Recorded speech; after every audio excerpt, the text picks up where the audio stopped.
Hello everyone and welcome to yet another live coding and chill. I'm your host Johnny, delighted to be here. Hope you're having an amazing weekend and indeed a wonderful life.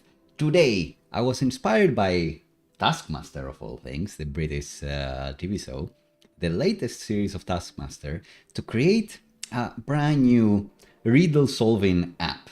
And the question is going to be, why does the light bulb turn on? And then the user will need to figure out why does it? And answer in a form, oh, I think it turns on because of X, Y, Z.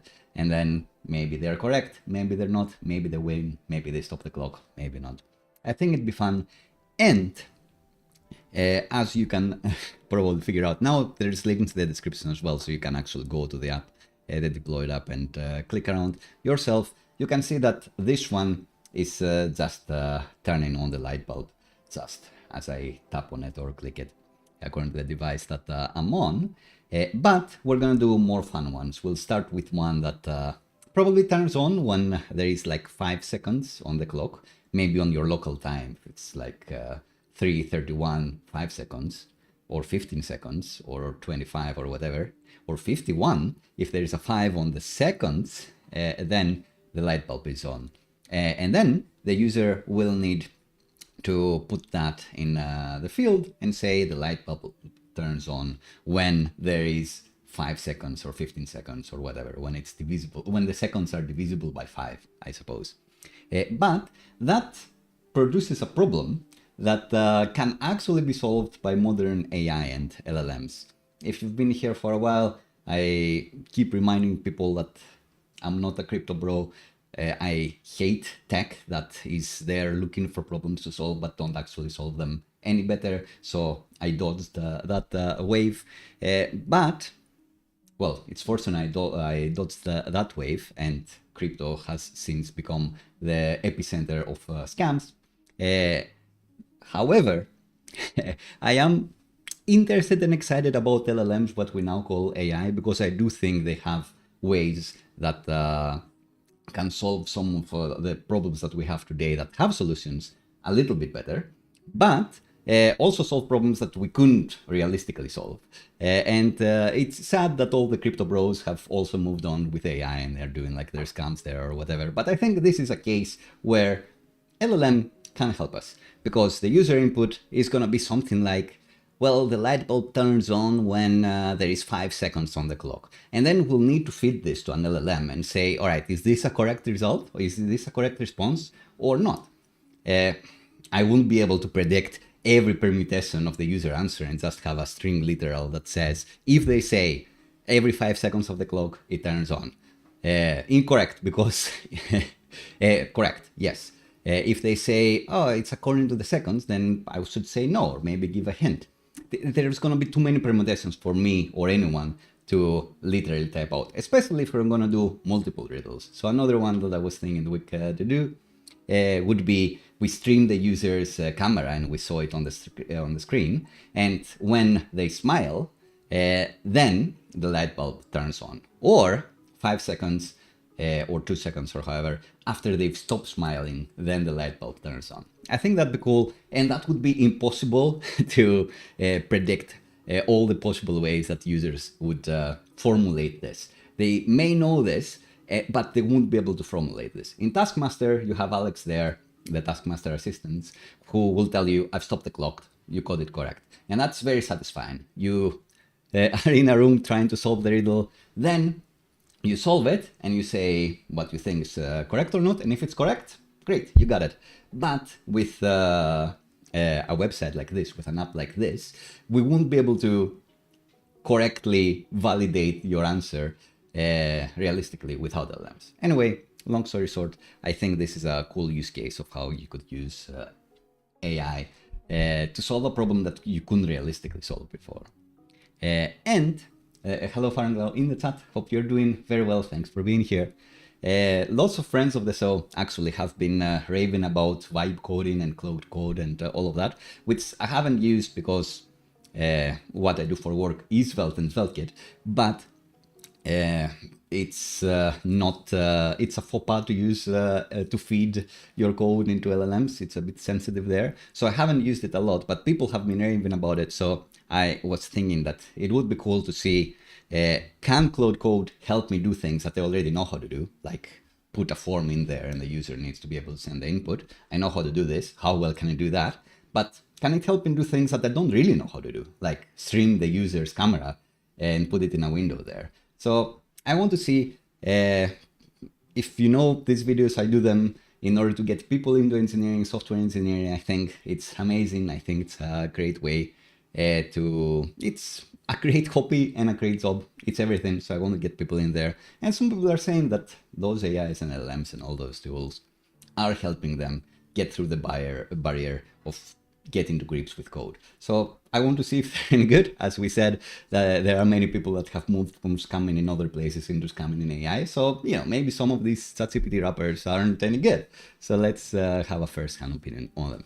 All right. And the way we're going to use the AI to validate the user input is going to be through Cloudflare this time. We've used OpenAI directly before, but Cloudflare actually does have its Workers AI thing, which is a bit like Hugging Face, if you've seen that before, where it's really a repository of many models from other companies, including OpenAI. It does have a bit of ChatGPT in there.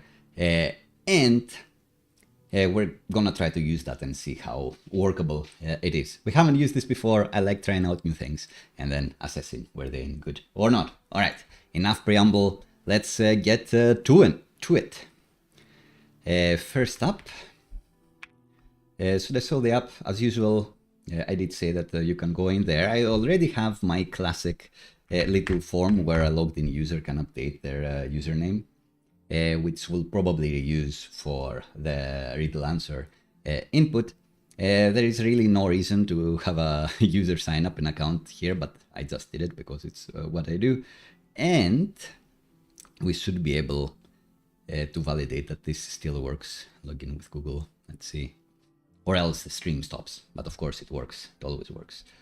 What else do we check? Nothing else. So this is the app that I've built so far. It has this little light bulb that turns on when you click it. Boring riddle. Let's do the more fun one, where it turns on when there is 5 seconds on the user's clock. We could have like a timer there as well, like in Taskmaster, I'm thinking, and then it's when the timer has a 5 showing. That could be fun. But it also makes it more helpful, because once you get to the 5-minute mark, then it will always stay on for the full minute, from 5:00 to 5:59, which would mean that people may get it more easily then. But maybe that's another riddle. All right, so let's ask this Claude thing. Let's tell it. Let's open the light bulb component, the time page. I've created this light bulb component. When it's in the state of on, it has this glow effect and some borders become like amber yellow. And the time riddle is a different route. If we have like the timer riddle, for example, it will be a different route there. If we have the smile riddle, it will be in a different route there. Could be another hint, like the users won't usually check the URL, but if they look at it, then they'd be able to get a hint of what may be going on with this riddle. I think that'd be fun. Anyway, as you can see now, when you click, then you change the state of the light bulb. But that's boring, so let's tell Claude.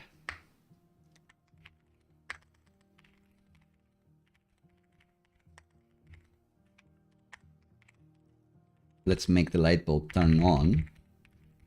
There is 5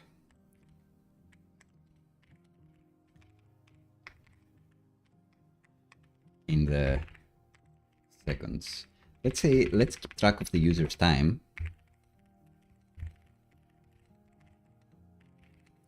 And make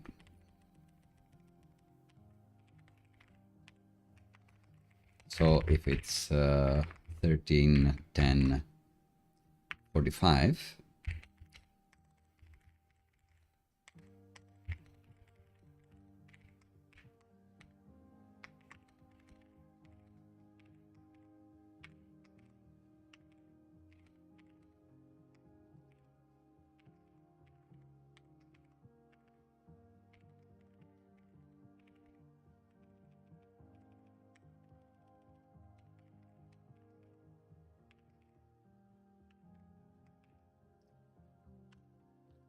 Let's see how it will do it.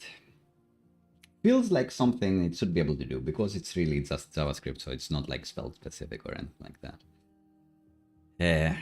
Is it something that people can do before? Usually these things have demos like make a snake game, and of course there's like so many snake games implemented and everything, so of course it can do that well. But has anybody else thought of this? Who knows? We'll find out. So they are creating a weird interval here, not inside an effect. And they update the time every second, which isn't great.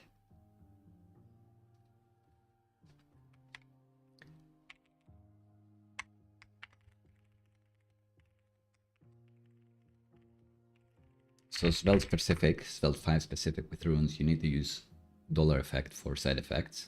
So what are you doing there?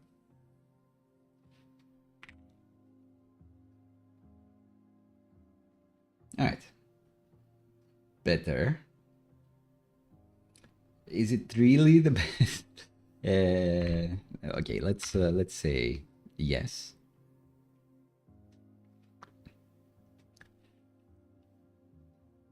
Is there a better way to like update the time rather than having this interval running forever? I don't know. Then it removes the on-click, sure.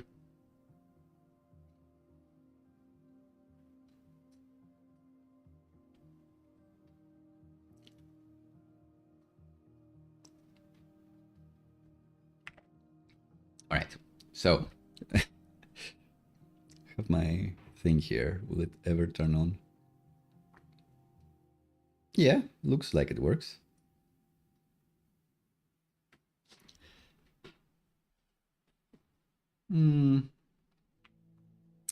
Yeah, we're in the 50 seconds, so it's going to be on for 10 seconds there and then turn off. Great, beautifully done.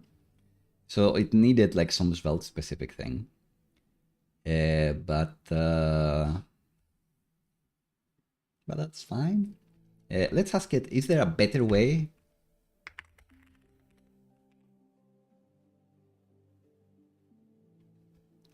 So current time.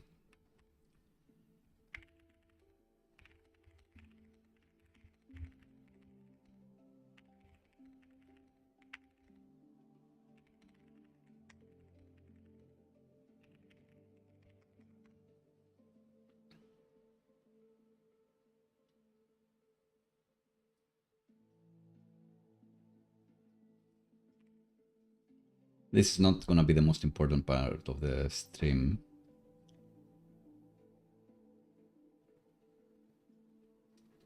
Oh my god.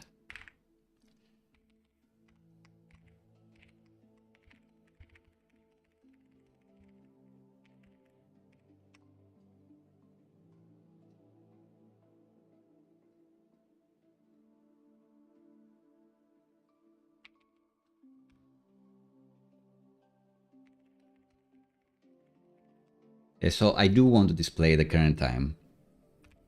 Please display the current time. So the user has more of a hint.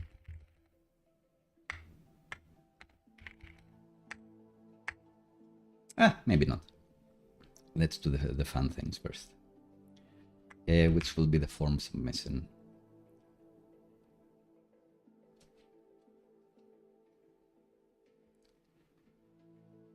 So let's review what this thing is done for us. We're keeping track of the current time. Maybe we'll display this at some point, maybe not. And immediately, it's setting up an interval to update the time every so often. This effect will run on mount and on destroy, I suppose. So that's fine. It will update the time every second. Should I ask it?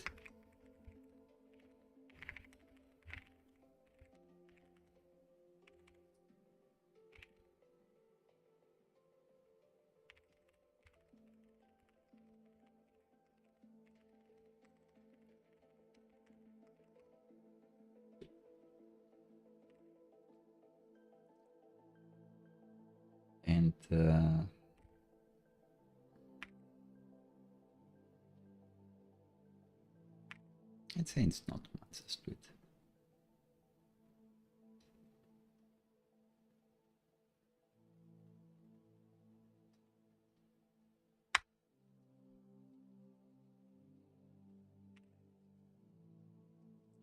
Let's do it every 200 milliseconds.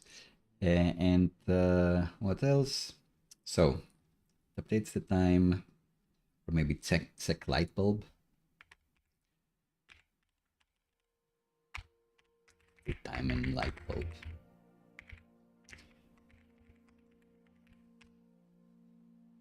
We're not using this, but we may use it at some point. And I guess that's it.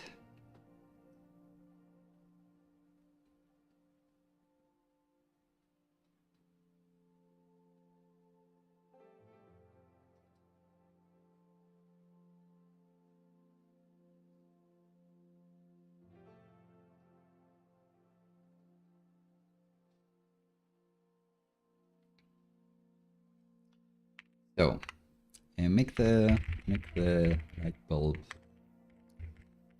turn on when there is a 5 in the current times seconds.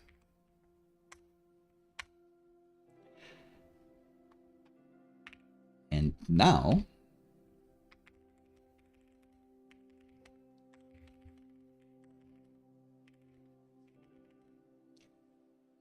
let's add the forms the user can submit their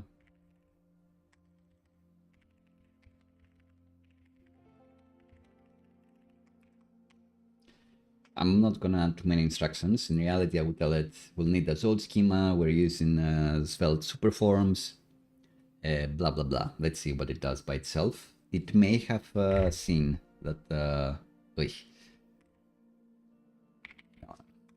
So it's trying to keep track of the guess, and I guess the feedback is gonna be you did it well or you didn't do it well. I don't know what it's gonna be, but let's abort this.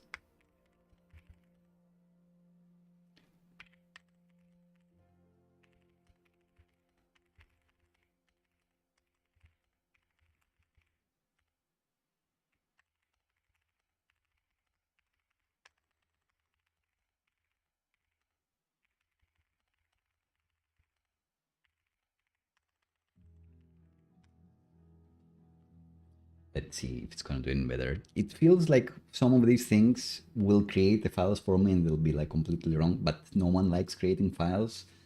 But then again, if you have to like, you don't create the files, but you need to rewrite them anyway. Is it any better? Is it not? Who knows? Please enter your guess, sir. Called it guess. I wouldn't have called it guess, but maybe that's fine.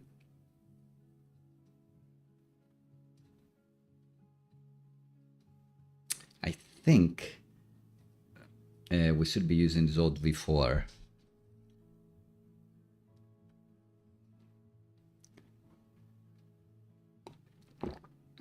Because they recently changed their schema. So let's look at our profile page. What do we have there? We have a schema there. Profile schema. Which is just using Zod, so that's fine. I didn't remember correctly. It's in the page that we're using the Zod 4 adapter for superforms. So that's the thing to watch out for. Alright, so what did it do? Yeah, it's bringing on Zod 4 correctly. It created an action called submit guess, which could be the default one, I suppose. And it has like correct answers as well, which is cute. I wouldn't have thought of this. Okay.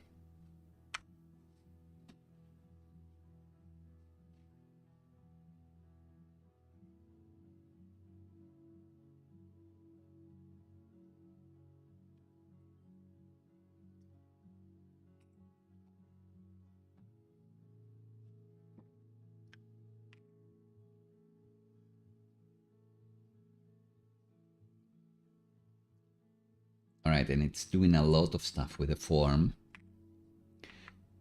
but I want to tell it, please create a separate component.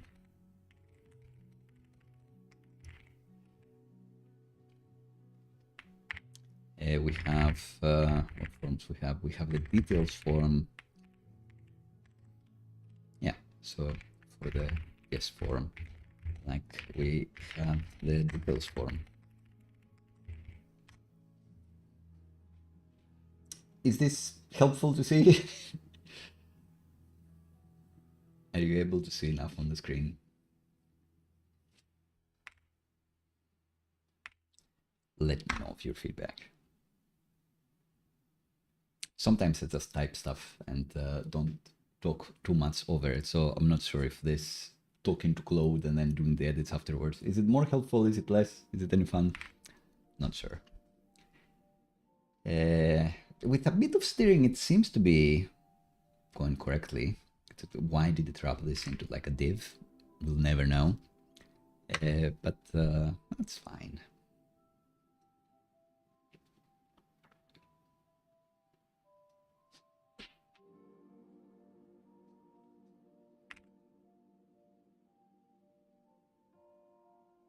I guess it ran a linter and figured out that we never use the current time, so it removed it. Fair enough. That's interesting. I haven't seen it do that before, that while it's working on this file, let's do this. I know that in real life I do this sometimes, which can be bad. But, you know, leave the code base better than you found it. Even updated the function names and comments. Wow. I'm also on like the regular like pro plan for Claude, not the max one, because I will be vacation a lot in the summer, so I don't know how much code I will be doing on my own laptop at least. So yeah, I didn't want to spring for the big one, but apparently we may hit the limit at some point. Let's see. Let me know if you've used it. Let me know if you found it helpful. I'd love to use it for game dev.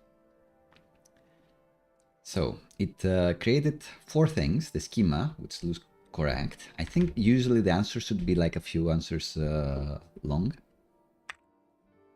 So like when the 5 seconds.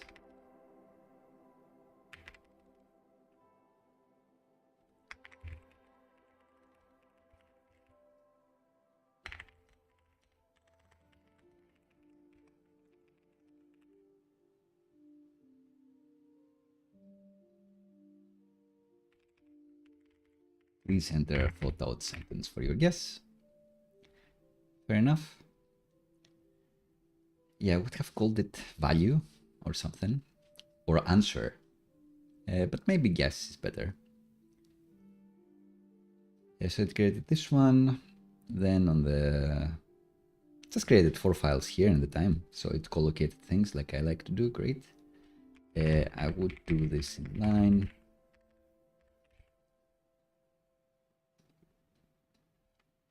Cool. It did use Odd4 before, figure it out from the other place where we used it, that's nice.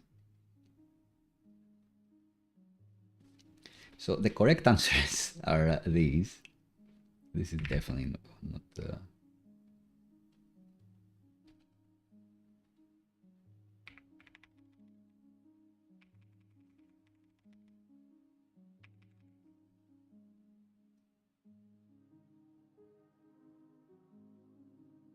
and it tries to see if the guess includes the answer or the answer includes the get. It's kind of fun. Anyway, it doesn't matter.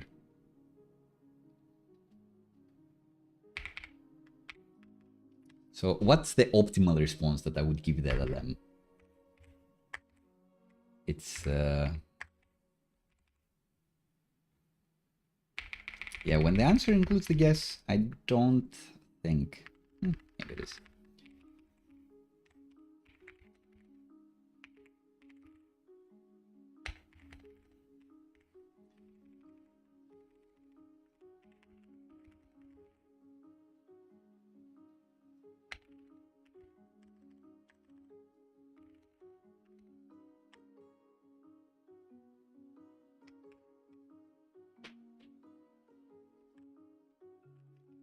the sequence of the current time have a 5. Sure.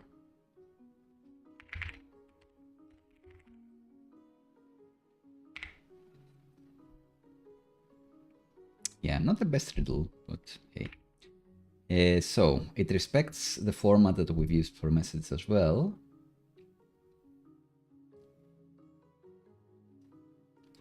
And this can be...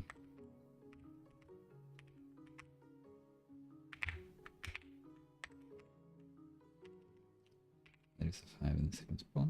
Great.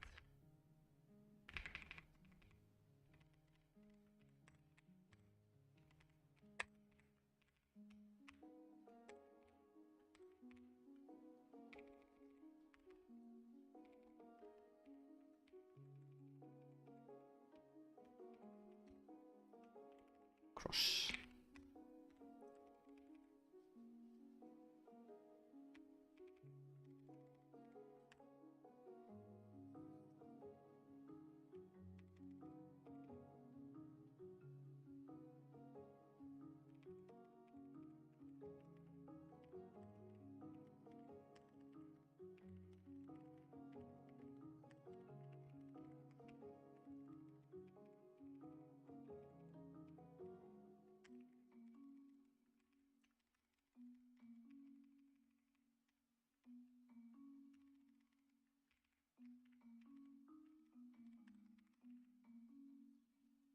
All right. So on this, the server stuff, we have the page, which gets the form from the data. You don't need to type this.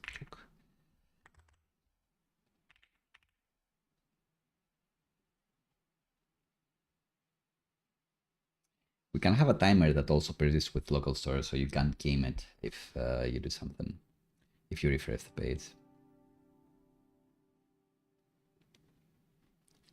And the guest form is this. Great.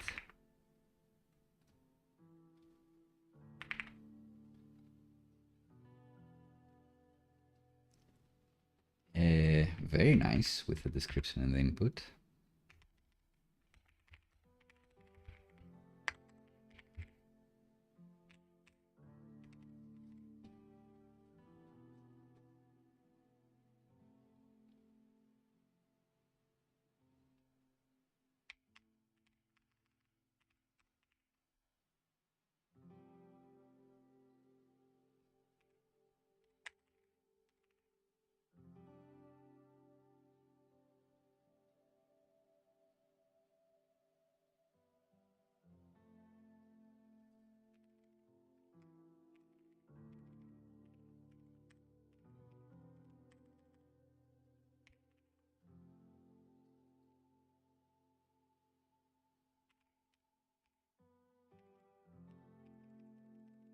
The answers could actually be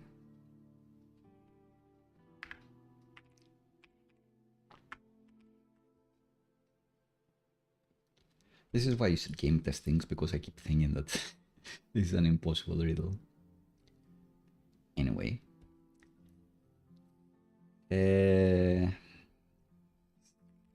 Dinner. You don't need to say a button is a submit button when it's inside the form. That's the default. Maybe don't space things.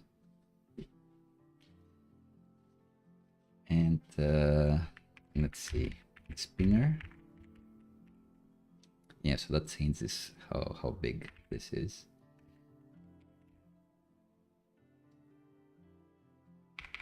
So we should always so submit yes.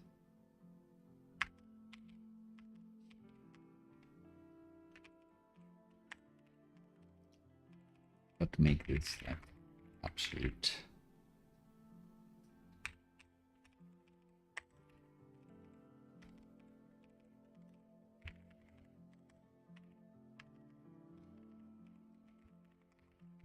It's relative.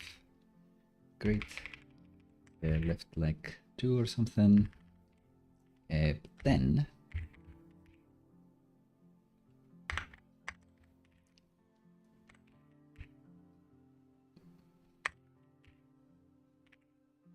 I guess the padding gets overridden by something.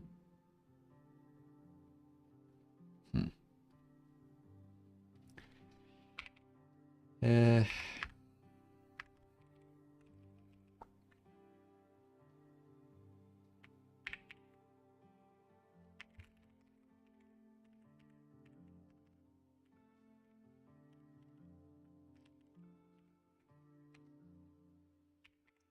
how many characters submit? Yes.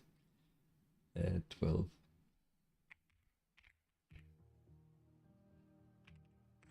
Wait.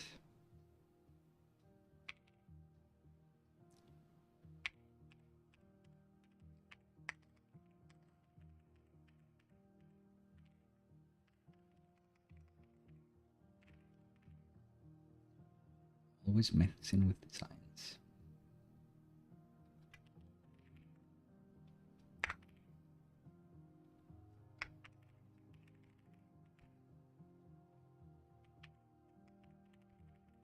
Late.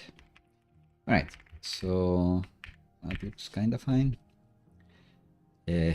However, that's not even what I wanted. I wanted this to be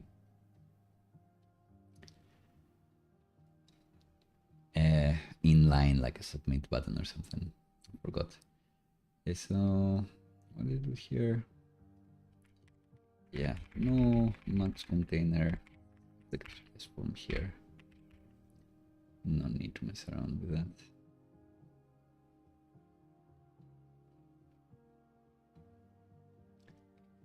And yeah, maybe the button.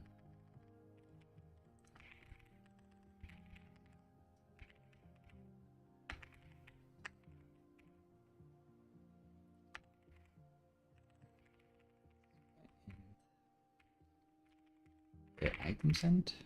Nope.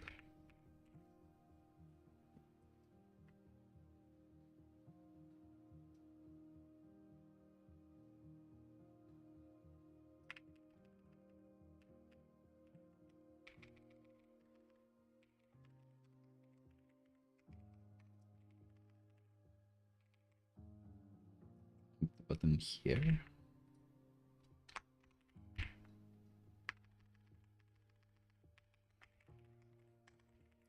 Alex.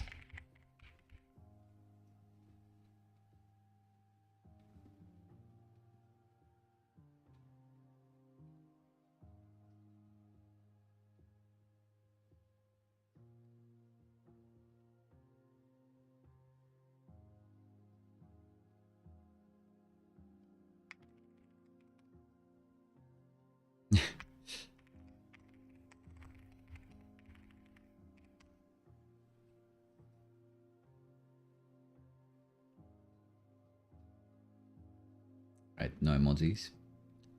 It seems to kinda work.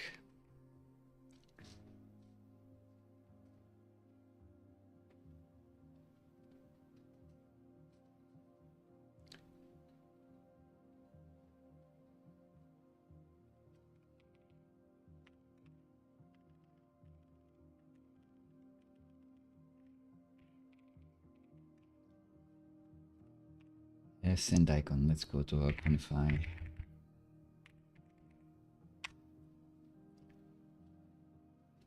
Send. Do we have MDI flavor?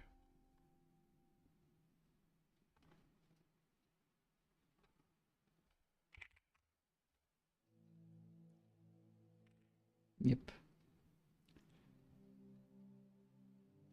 So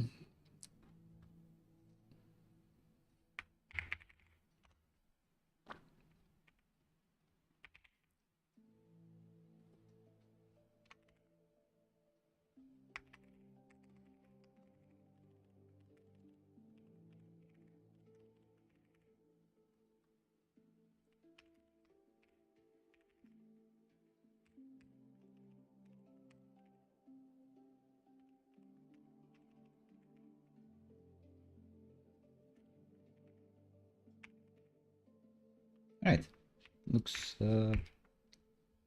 great. And maybe the form should have like a max W rows, not get ridiculously big.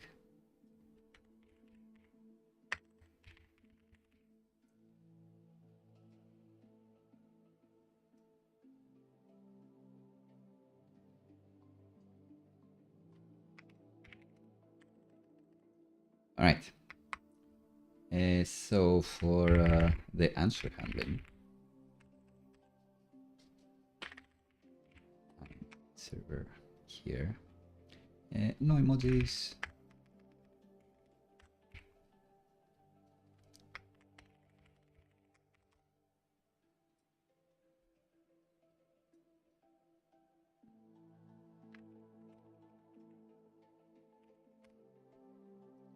Great. Looks fine.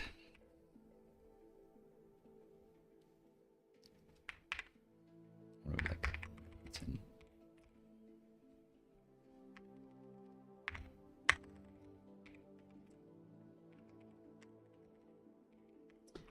And we've kind of done the success and error messages. So we can move this somewhere else.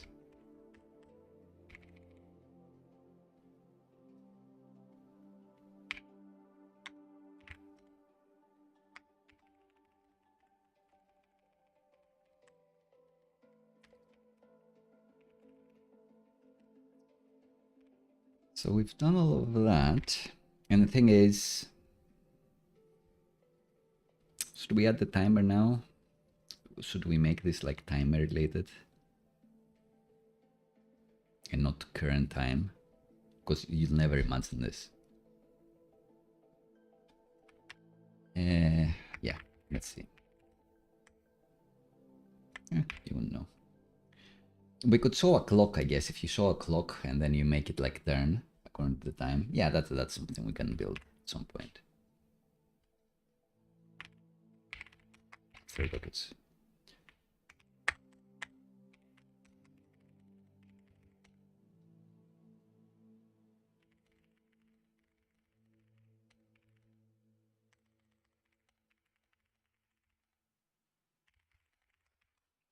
Let's do it later.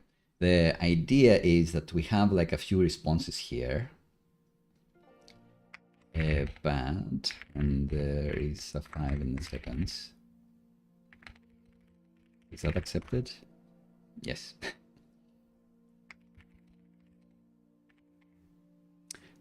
when it's 50 to 59 seconds, then it will just say no. When it's 5, 10, 15, 25, 35, 45, 50 to 59 seconds. This should be an accepted answer, but it's not. And I'm not going to predict it. Some people are going to have like spaces in the commas. Maybe they won't use commas. Maybe they'll do like this, the second symbol, or whatever. Maybe not. And it's not realistic to have an array of all the possible answers I can think of, because I'll never think of all the answers that users could come that should be correct. So we're going to use AI to validate whether the answer should be accepted or not.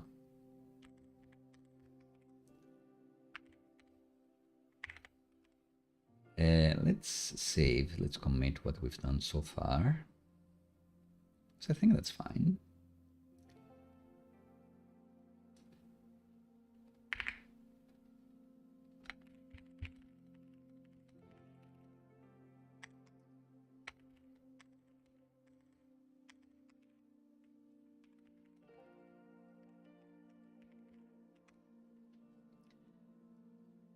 And what do we want now? We want to use Cloudflare AI. So this is a big thing. I have like the documentation open, and we will need to specify the binding for the AI API that they have.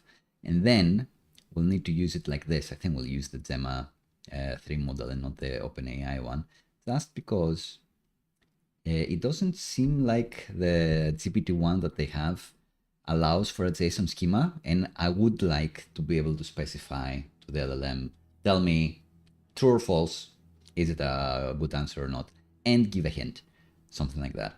And it seems that this Gemma 3 model accepts a guided JSON parameter. Gotta say, with these Cloudflare AI docs, not the best, so they don't have like many examples of how you can actually use this. They have like a very rudimentary example at best. And they do specify, I guess, everything you can actually put in here. But for example, I know that some tools do accept Zod schemas for this. Probably not what it's going to be. Probably they're going to expect something like this. But let's see, maybe the AI can figure it out.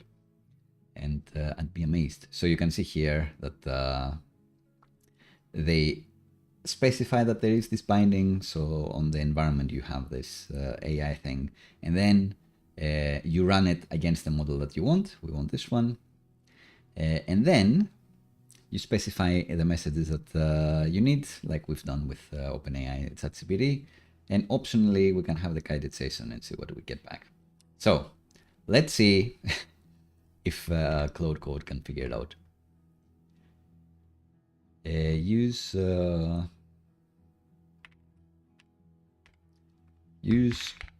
Cloudflare Workers AI with the thema whatever 3 model.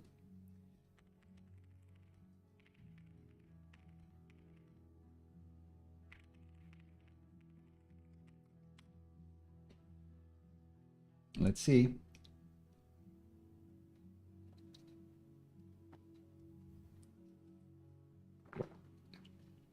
So we need to go to app.d.ts and specify that we have this available to us. We need to go to our Wrangler configuration JSON-C file and make the binding appear. AI should go into the environment with capital AI. And then we'd actually need to go into our server, page of server.ts for this riddle to validate the response. I would also create an interface for like riddle, a riddle interface on JSON or whatever. But let's see what it will try to do.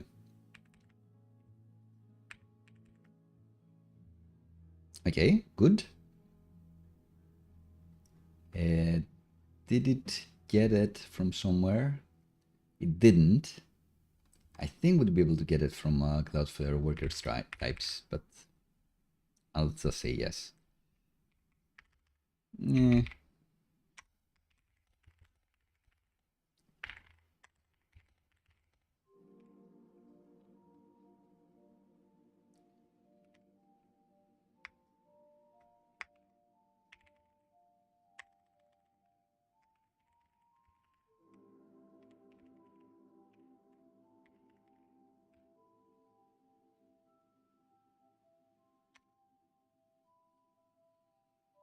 I imagine it will be there. I'm not sure.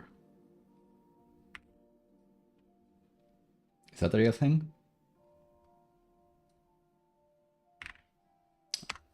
Let's assume that it is.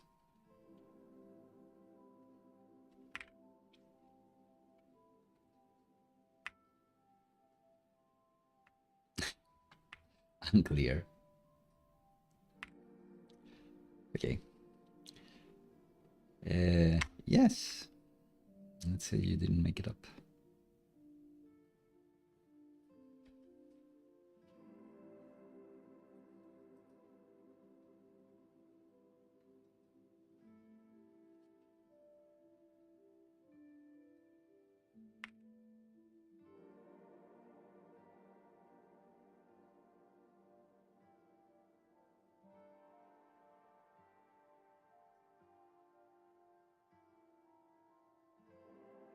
Okay.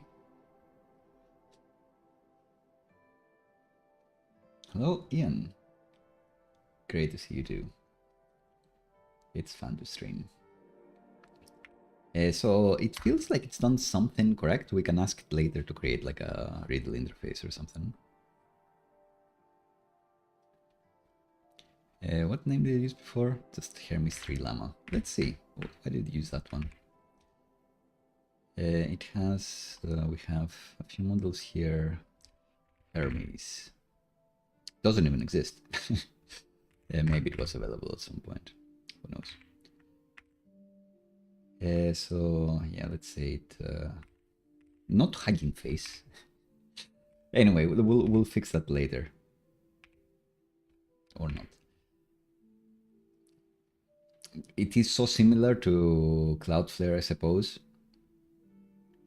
to Hugging Face, that it's stealing or it's getting inspired by that sort of code, by Hugging Face code.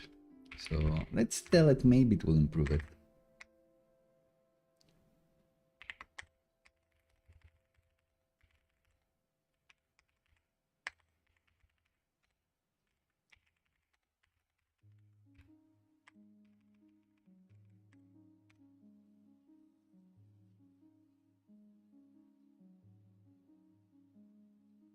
Oh no, it's doing too much.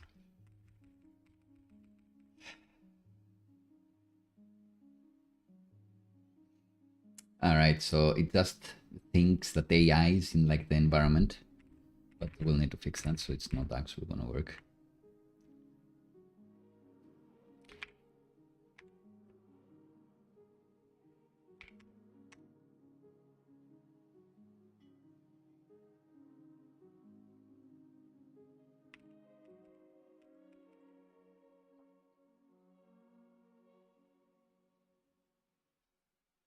Maybe that's correct, who knows?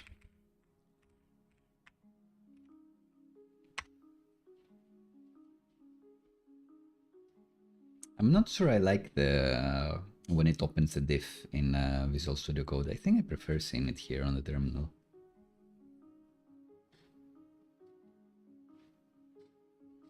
I didn't ask you to change these, but hey. Ah, it is finding the AI, so I guess it's expecting it as a dependency before. Okay, not too bad.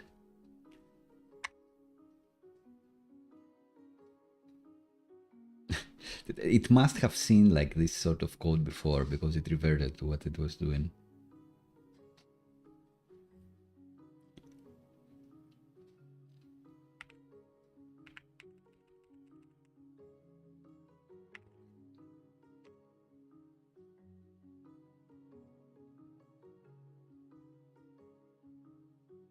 Maybe I should give it a hint, like prefer the curly brackets and so on.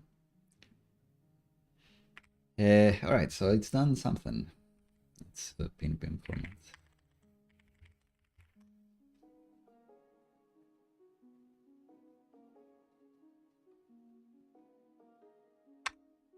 I just wanted to run this on the terminal. I didn't want to say Claude to do this for me. Let's try it again.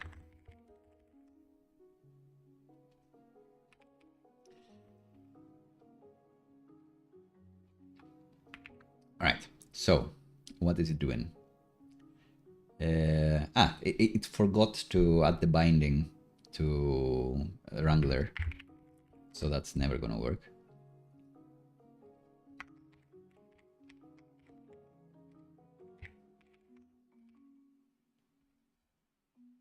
Kinda important. Binding AI. I guess it's just an object, not an array, like the D1 database is here. Good. So it updated our up-to-date.ts to say that maybe in the platform we have this. Great. And it's using the platform object directly here. What I've done elsewhere, including the profile page, I suppose, I use this dependency injection thing, poor man's dependency injection, to just compartmentalize the code a bit better.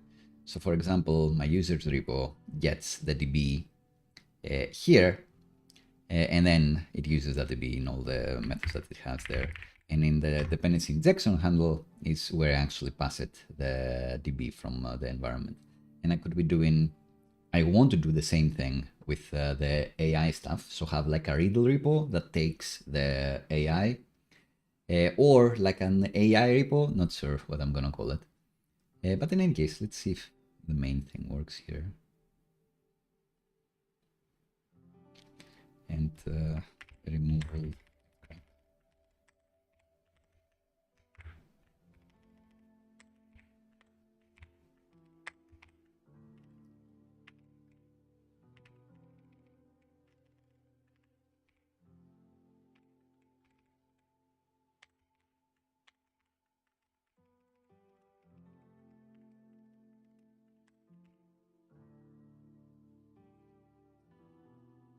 If is correct to this, it's the same.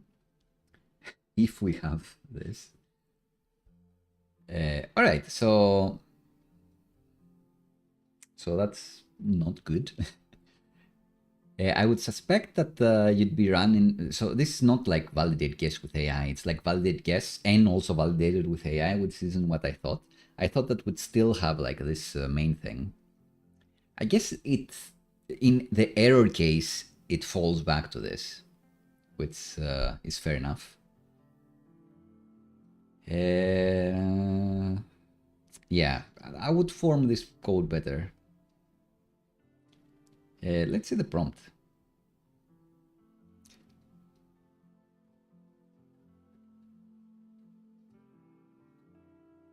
Okay, users. So it just has the one prompt. It doesn't have like many messages. So that's incorrect. But hey.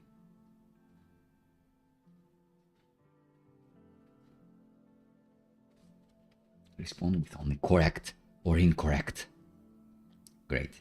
But then it checks whether a result is correct.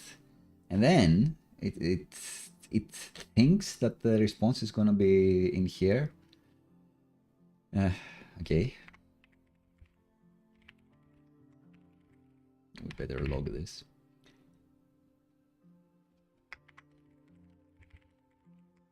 So let's try to do this. Immediately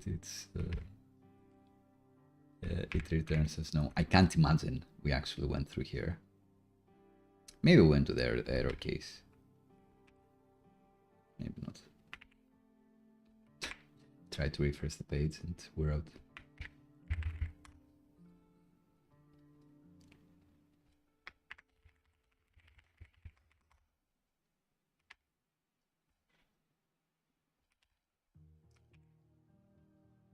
So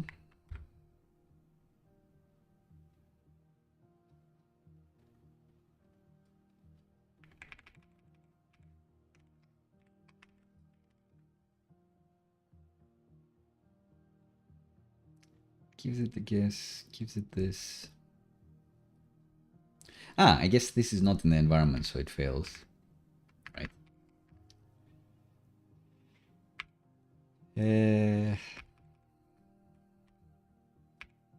Let's see if restarting the server with a new binding will do anything.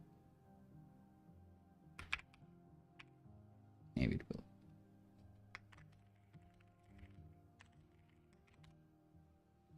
All right.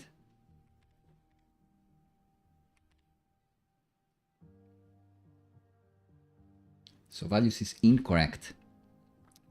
So great. We spent some money. Always fun.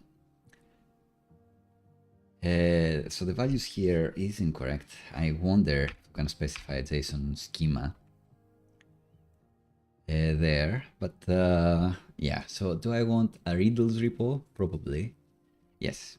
So let's say, let's refactor.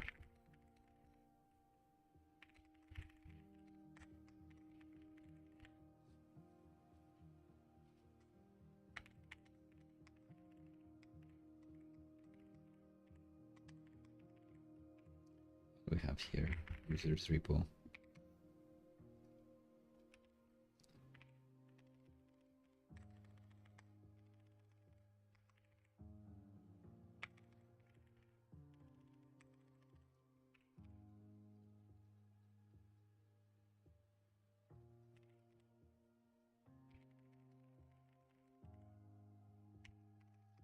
It should take the DB.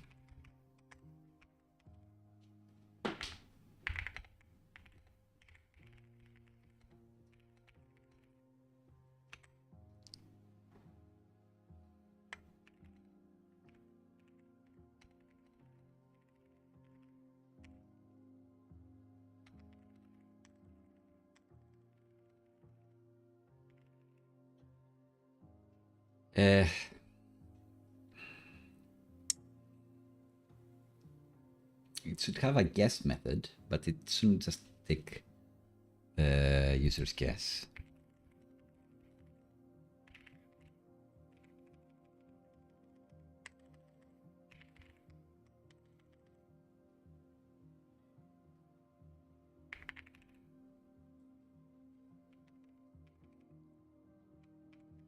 solve riddle.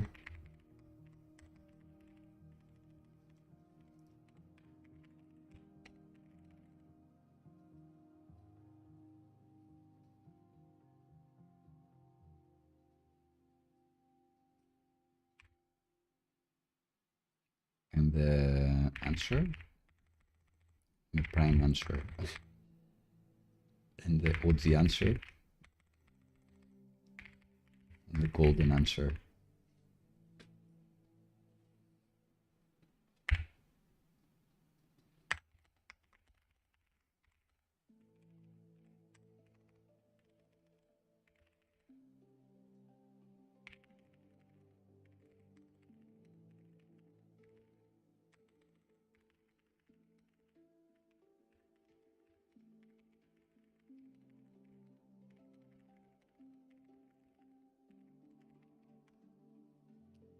Right, just typing this took longer than actually writing it, but it is a few files. So I will need to update the up-to-date.ts where I say what I have in the locals, and we'll have the riddles repo there. We'll need to create the riddles repo interface, which is always boring for me to write, and the implementation, the AI and DB implementation. So let's see.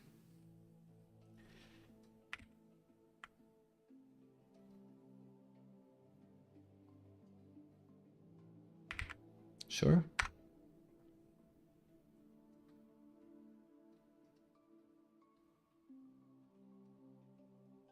Use dependency injection.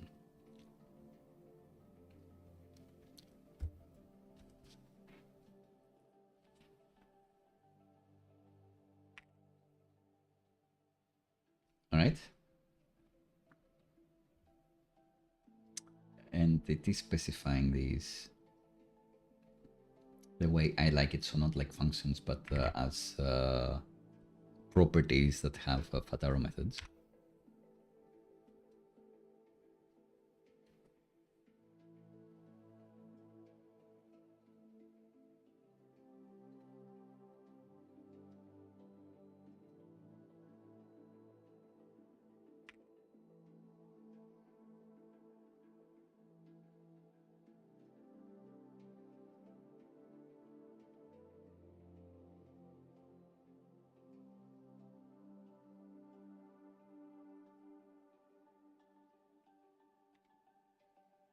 Good. Maybe say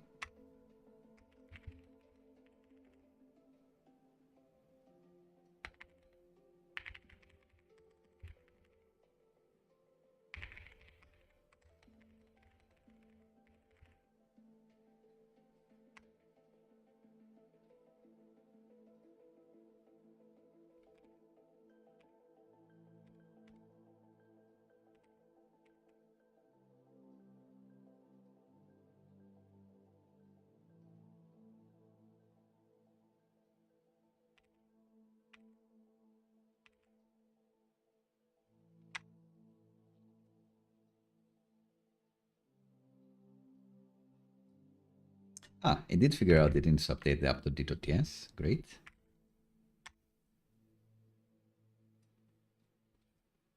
So this is promising. I didn't need to like formulate my thoughts, which I always do. Anyway, I always do. And type them out, which I never do. Which was a bit of a hassle, but then it actually goes and does the changes in the files like I've done them in the past. So not too bad. It reminds me of pairing with a junior engineer. Even though I have been accused of taking over the keyboard anyway, because I just don't think the typing stuff is important. So I guess these tracks. Who knows what it's gonna do in this file.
Ah,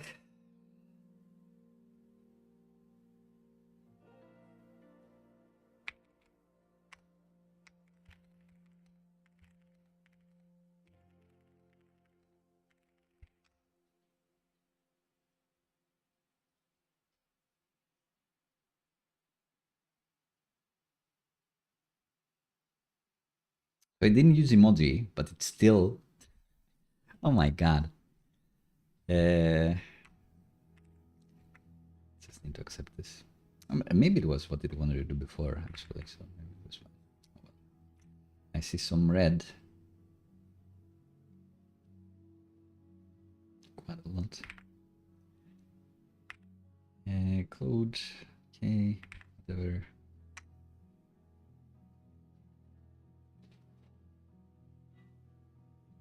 So yeah, this is very annoying that I'll need to do it yet again. But hey.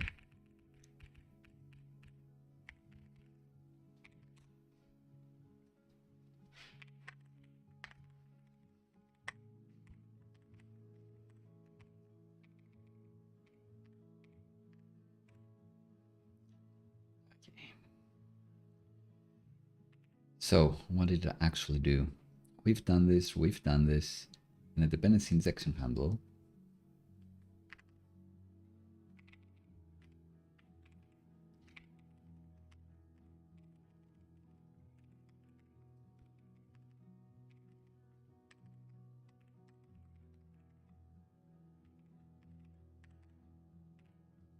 Done this, DBN AI riddles. Didn't call it repo.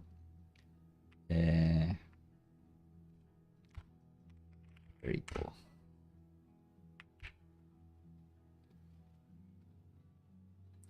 Good.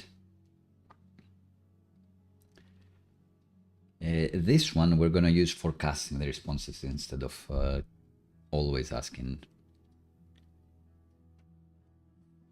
Can we do like golden answers, an array of strings?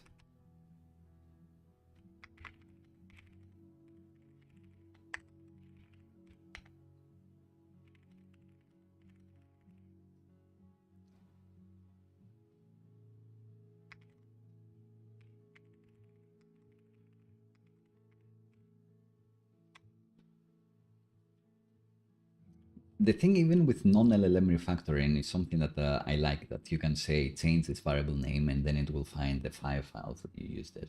So if we can use it like that, I think that's a bit of a win.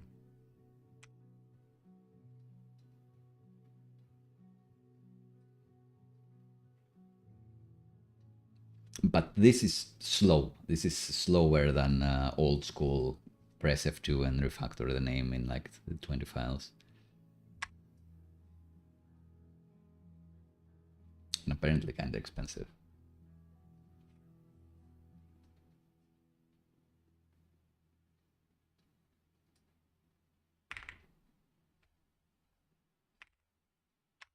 Yeah, I'm not even reading them. If they were in the terminal, I would read them more. But sometimes it will make the changes in batches, like the top of the file and the end of the file. And if you don't see it together, then you can't really expect much.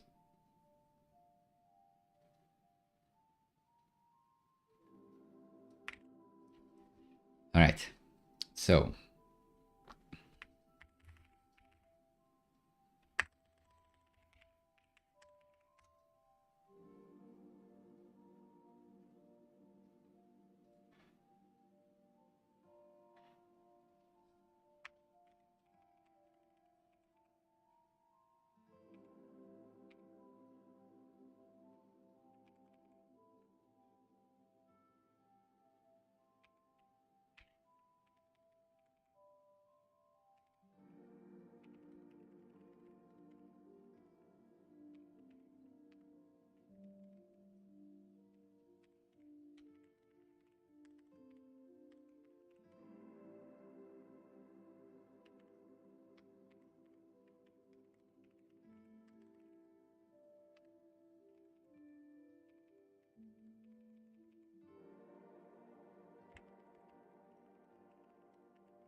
So this is the guess.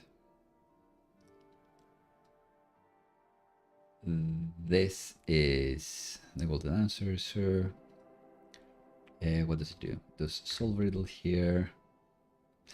Normalizes the guess again. So yeah, let's not trim it here. Let's get the guess out from the form data. Pass it in. Normalized guess.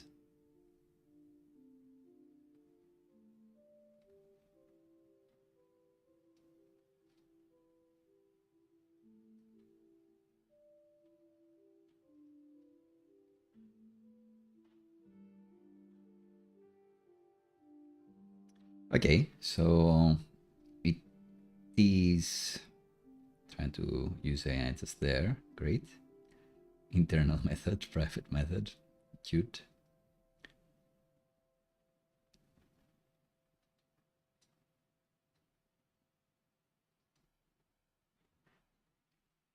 So the prompt should be a couple messages. Let's look at Cloudflare, I guess.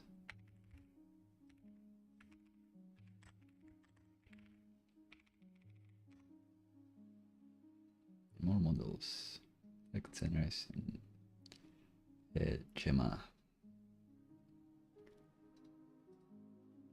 So here's a few messages.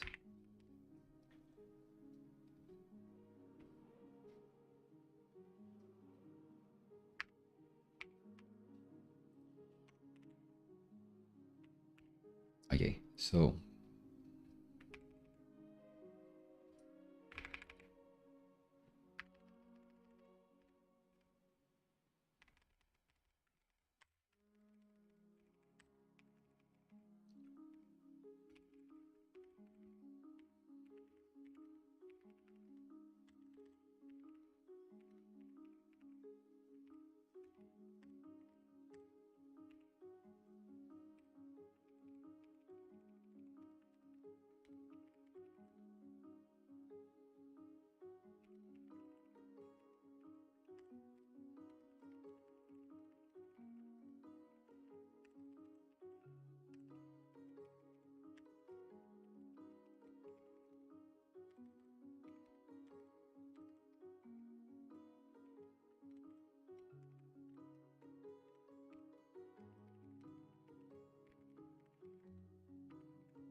in this case, accepted answers.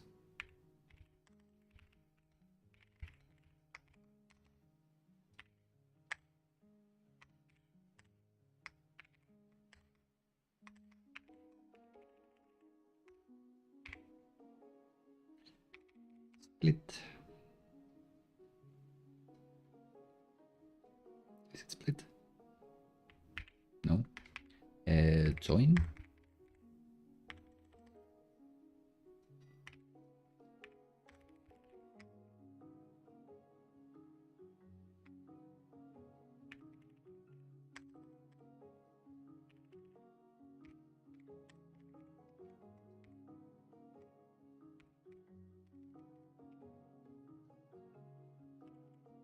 Join with a new line. Great.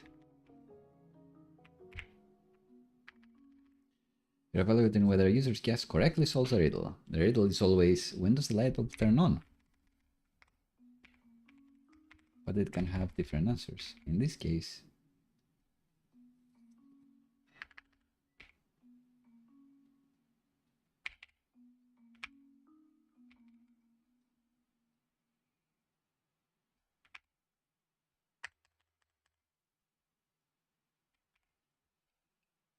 anything else, like be nice to the user.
All right.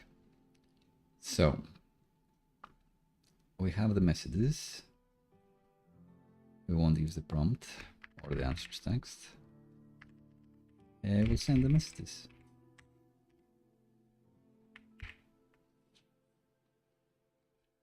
And console table result.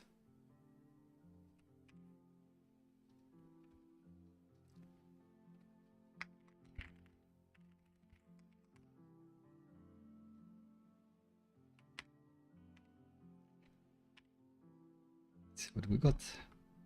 Incorrect. Great.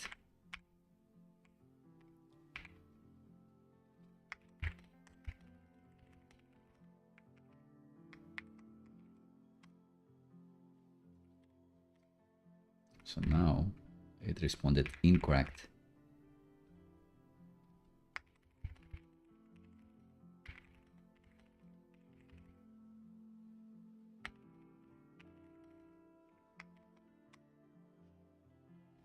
Also incorrect. Is it actually getting there? Yeah.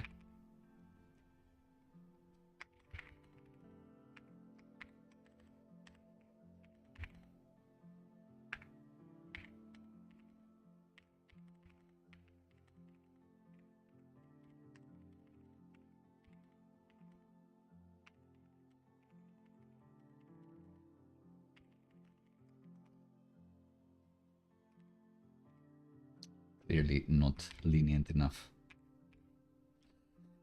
So what are we actually giving it here?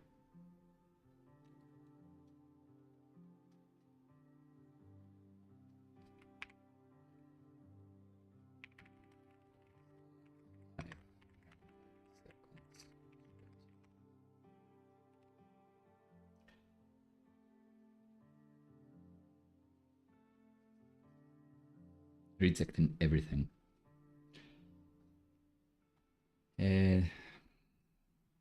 So the guess is this.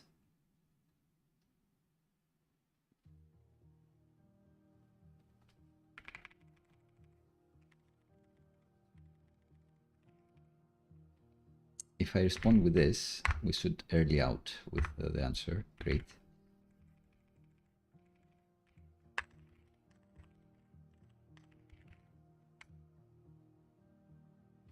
This one should have been accepted like 100%.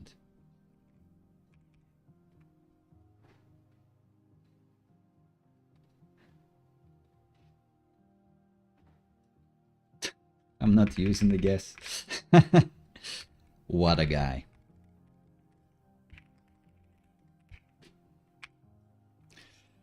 What a guy.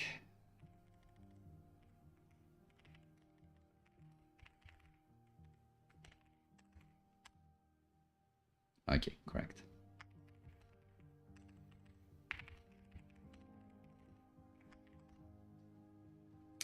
Okay, it even accepts when the clock shows a 5. So that's fine, I guess.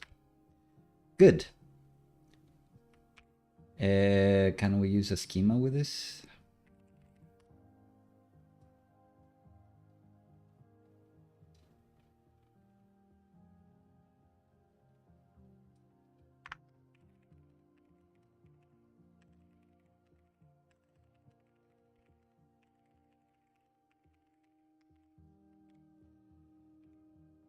And, well, we're already like more than an hour in, well into an hour. I would want to save this. So let's validate, let's format again. So this seems to be working. We've bound the AI. We've specified this and use this and this. Great. Dependency injection, we've made it a bit more helpful. If something's not configured, it will let us know. And we're passing the riddles repo, which was decent to do. This one we never use, but we'll use it for caching. Solve riddle. Give me a guess. Let's call it user guess. Doesn't matter.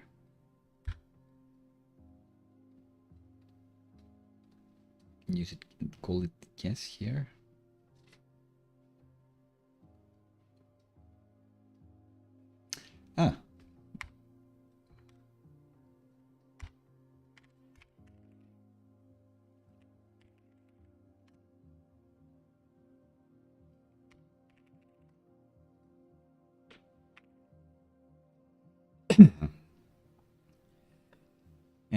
yeah, we're using it here. We're not using default action here. I don't know why, because maybe we'll have like a different method, different form here, maybe feedback. Who knows? My answer should have been accepted. We could have this. Right. Use AI, Cloudflare AI, to allow for natural language in the user response. Good. So what do I want now? I quickly want to try to use a JSON schema. And this claims that it can take guided JSON.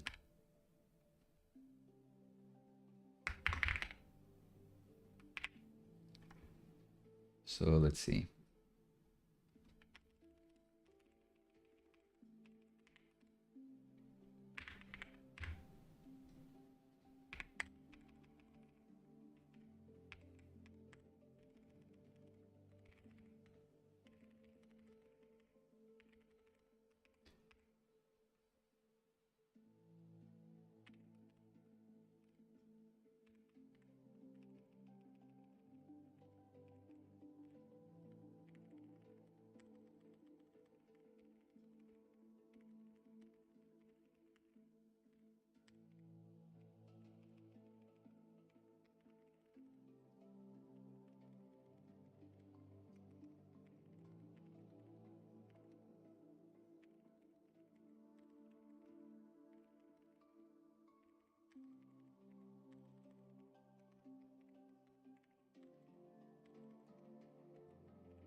Boolean and hint.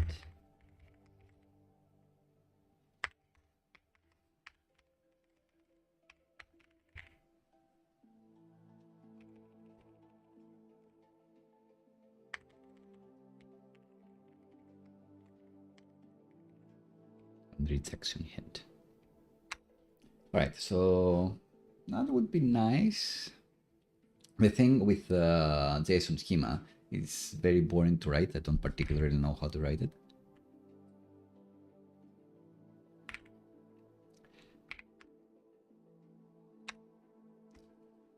But there must be tons of JSON schemas in the world, so it should be able to do it. Ideally, I would be able to ask it, can I just pass a Zod schema there and get on with it?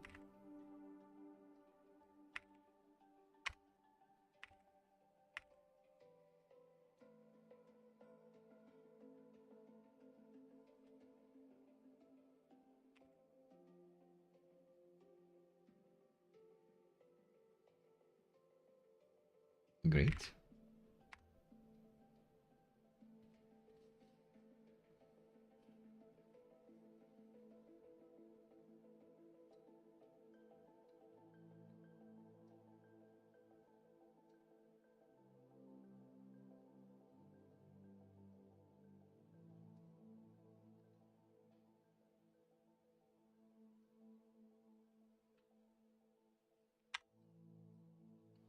Sure.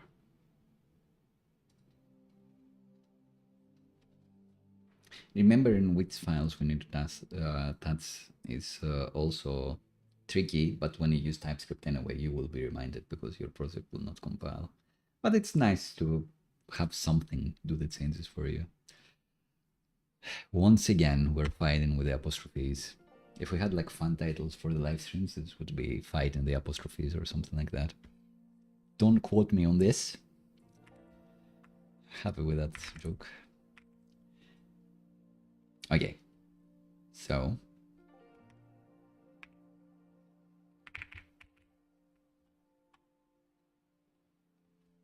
he did mess it up.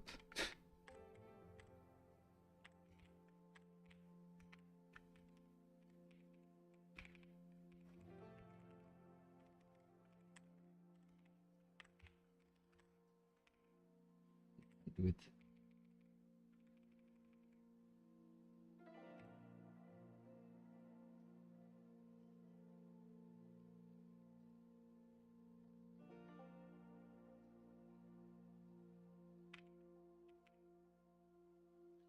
All right. right. So this looks like a JSON schema.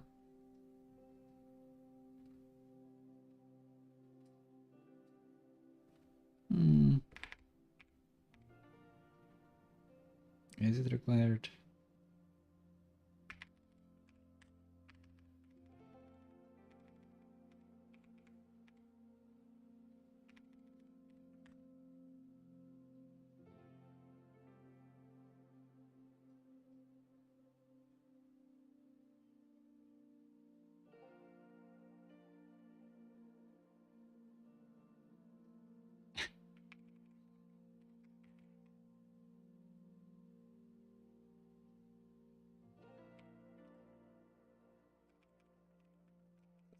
The rejection hit anyway.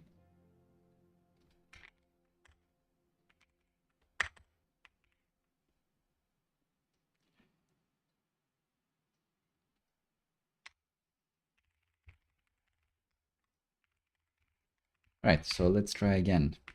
Let's say, I don't really know.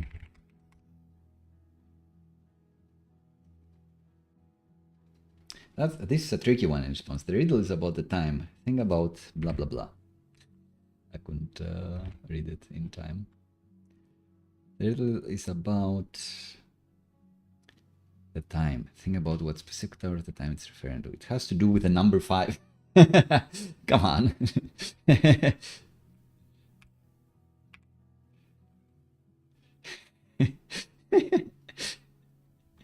It's a bit much.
Right. So when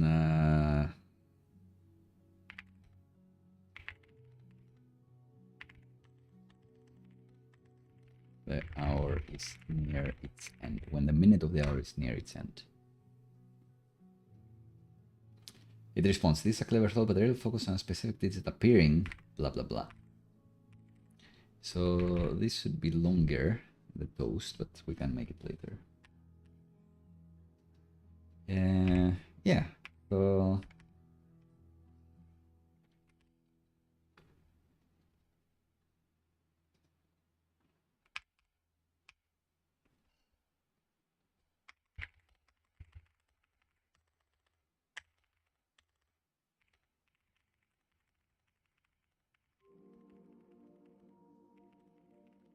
1/5. When I look at the seconds of the current time, if there is at least 1/5 included. Correct. Great. So it seems like the JSON schema works.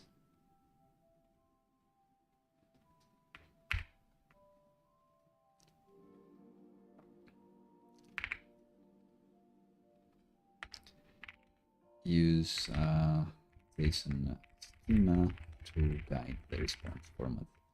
the AI response format. And one more thing, is there a way that you use the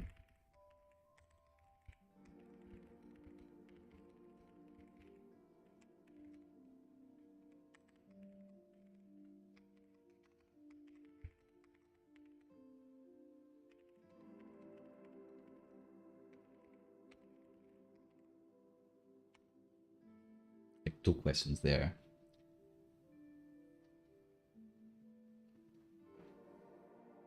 Ugh.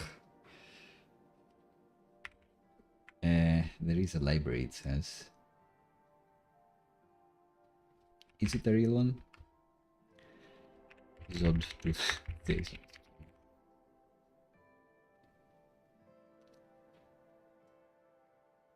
Oh, there you go.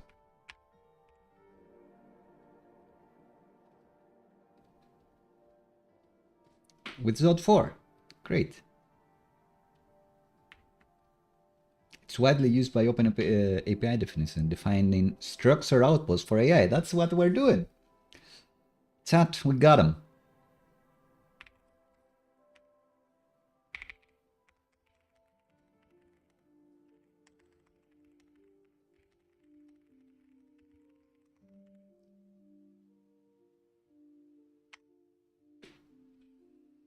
So the AI pointed me to an old answer, as it is wont to do. But thankfully, I used my brain to validate whether this is true. This library, I'm sure, exists, but it got me to the Zod docs that told us that there is native functionality for this.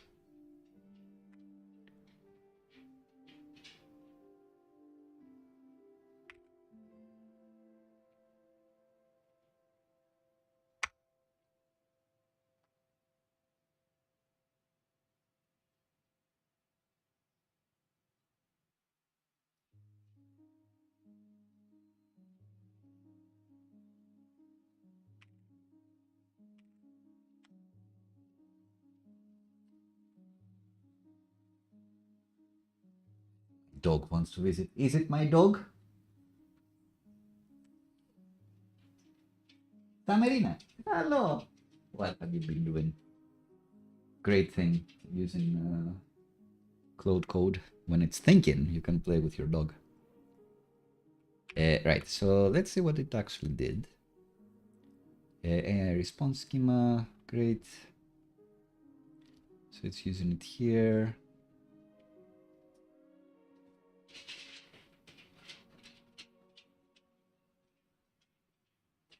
Let's open it.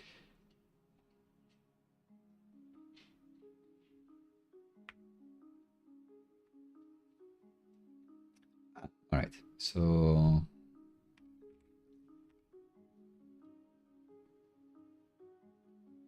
let's call this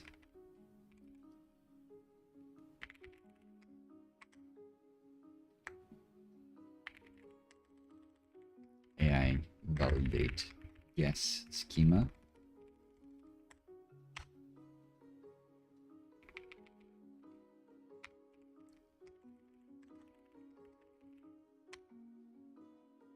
Good.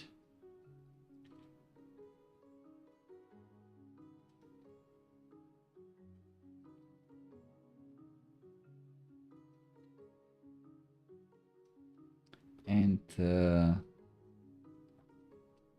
I don't specify the format here in the prompt.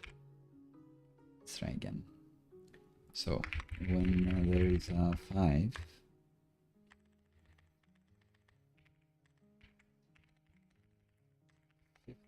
minute of the hour.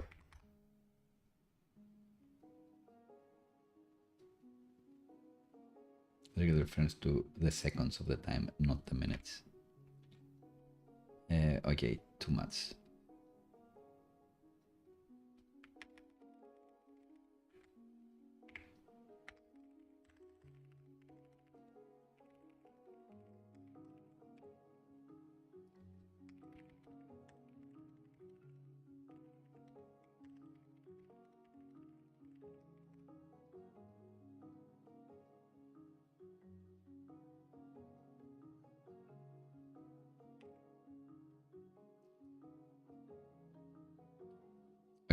I think that will have to be good enough.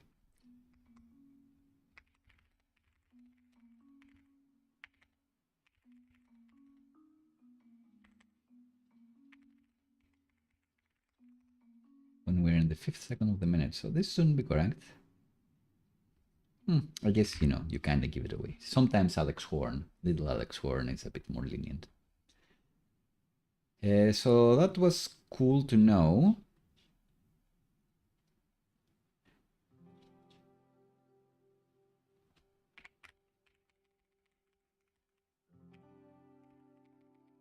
It's in line. And not do this.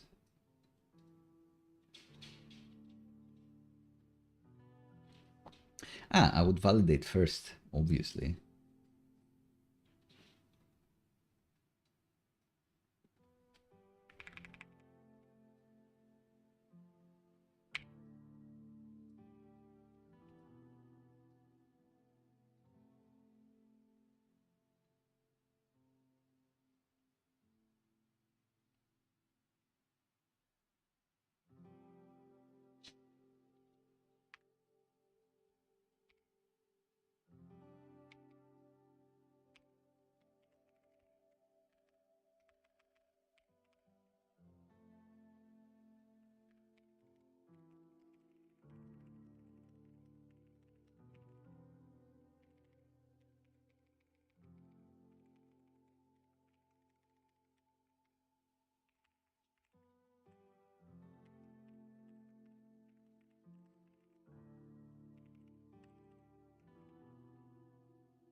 Yeah, so don't check this again.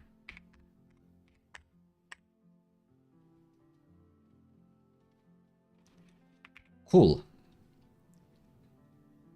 So use Zod for validation is the main thing here. And console log, console table.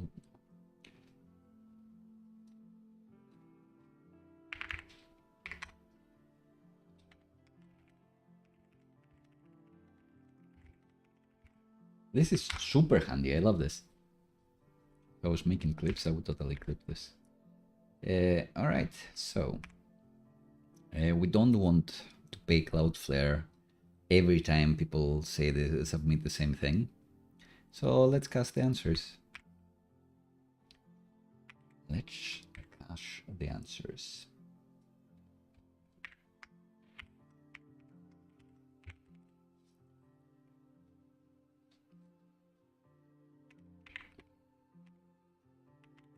Let's cast the answers and persistent to Cloudflare.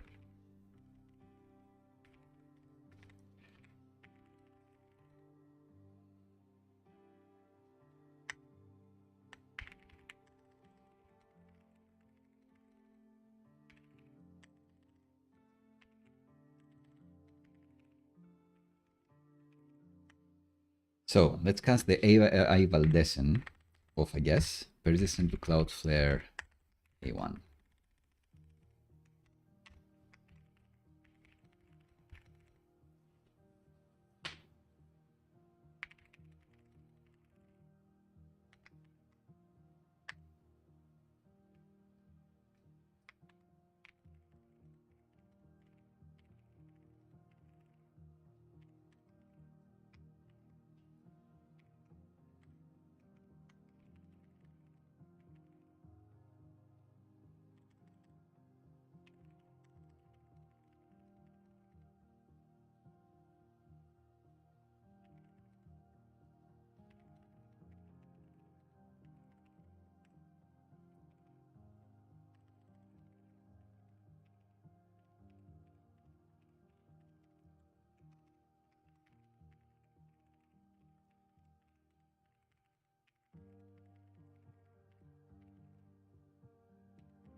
and evaluation.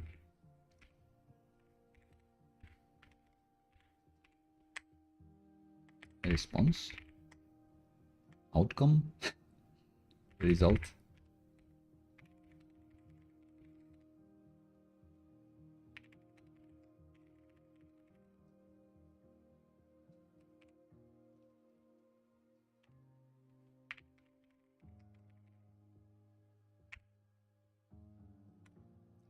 So let's see how well that will do.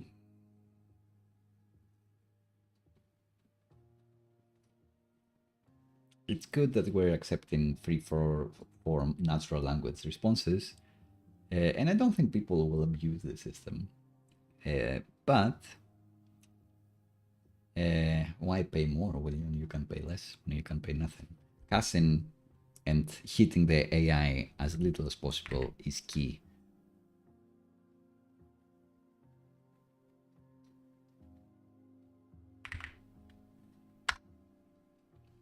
The secret to everything.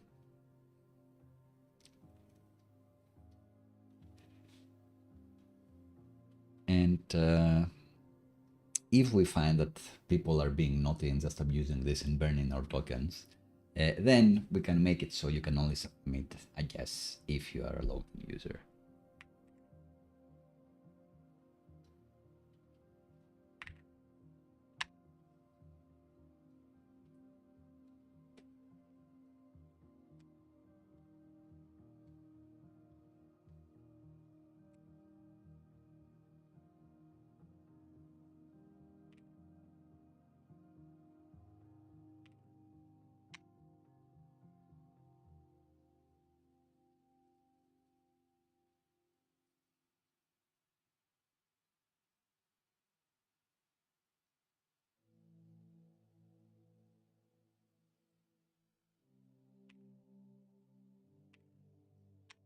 Adding parameters to existing methods, never a pleasure of mine.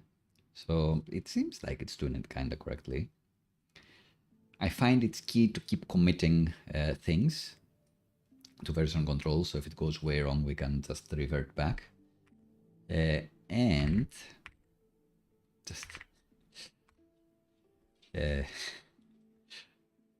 just trusting it to do all the changes and then reviewing what we've done. When you've committed everything that you've done so far that still worked, then it's easier to look at all the files that were actually touched instead of going this line by line review way. I can't really understand.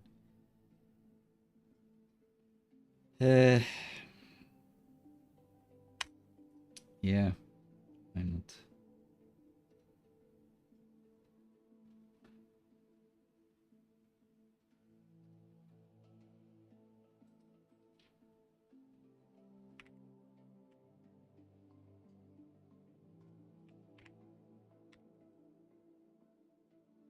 So ID, riddle ID, user ID, yes, result created at and a foreign key.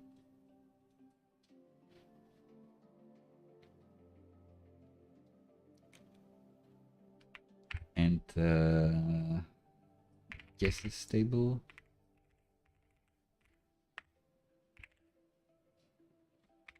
Riddle stable. Yeah, I guess we can have a riddle stable and a guess stable.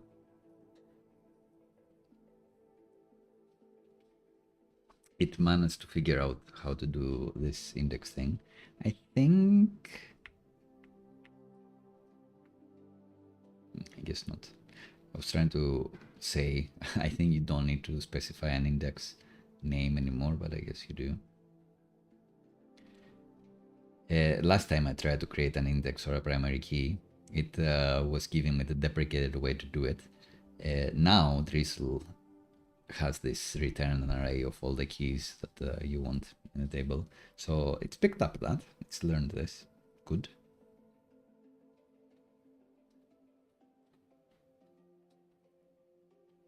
I don't know why it really wants this index. Riddle ID to guess, great. User ID to riddle ID. I don't know. See all your guesses. Anyway.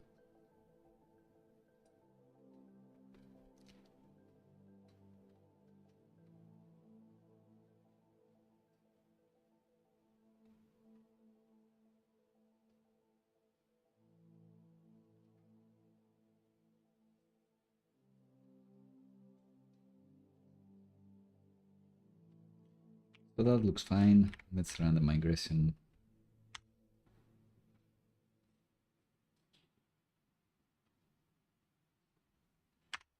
You're already in this directory, I suppose. It's like, do you want to run the migrations in production too? Please don't.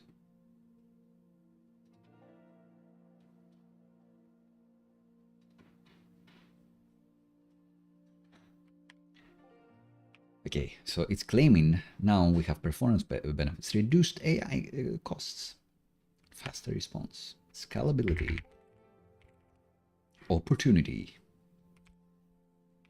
But what did it actually do? So, riddles, even though we don't have like a riddles table, maybe we should. Unclear.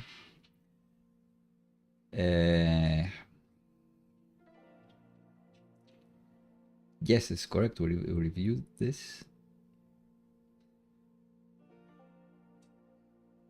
Time light bulb 5 seconds. Keep the user ID if you have it. Sure.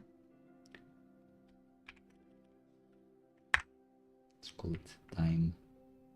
Let's call it riddle ID. Fine. Use it here.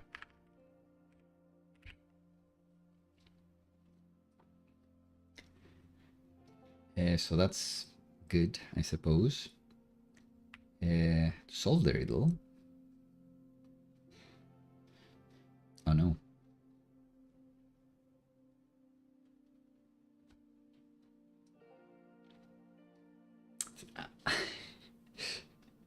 So I was gonna say, like, you have the array of golden answers. Surely you'd want to do this first. But I guess not.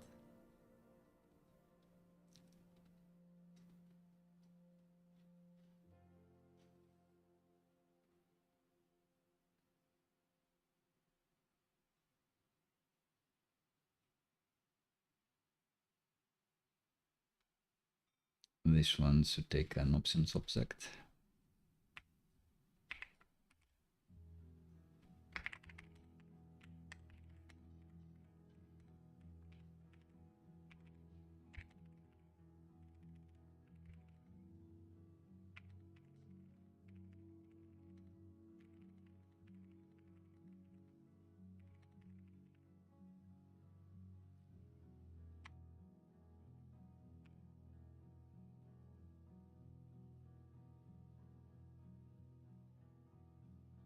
Yes, record it says. Ah, validate it like this. Great.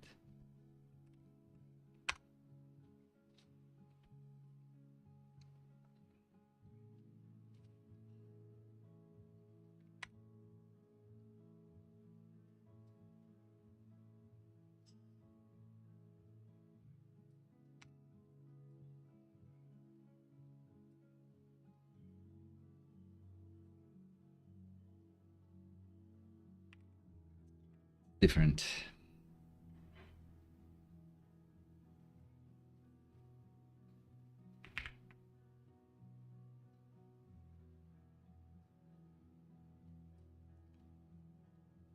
So, insert in this riddle ID, user ID, this is the guess, and the result is whatever.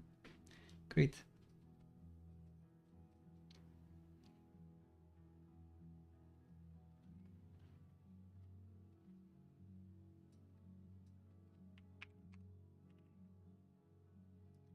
Can't run any of this in parallel.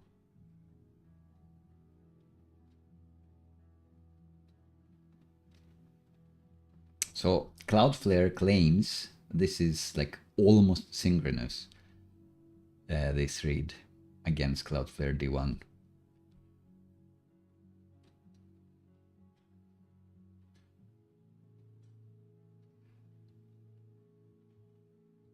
Yeah, if this fails, then it's fine. We just don't cut it and cache it. We try again. Great. And if this fails, we still cache it, which is not ideal. So maybe we should do the caching in there. Yeah.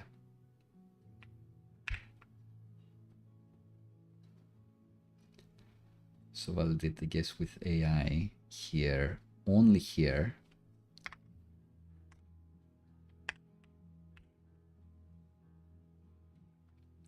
But we don't have the riddle ID.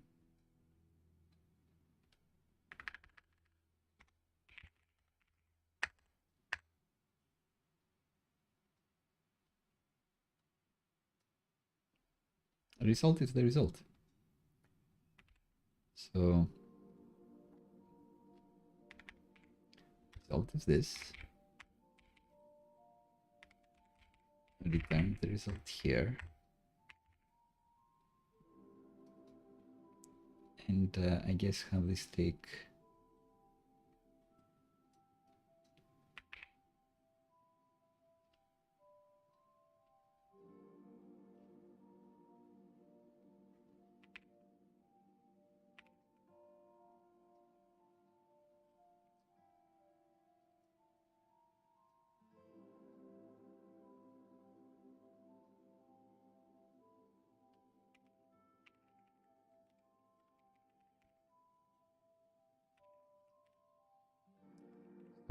as the result inside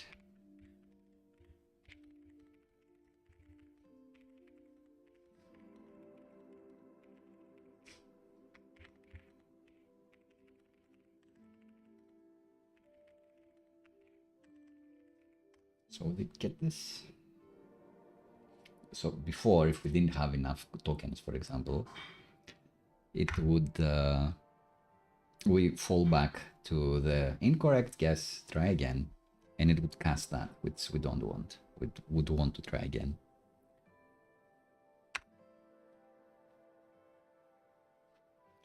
It would be fun to do like an admin interface and see what responses people gave and whether they were assessed as correct or not, and then, you know, tweak them for the future. I shouldn't have gone there because it keeps doing the thing with the apostrophes.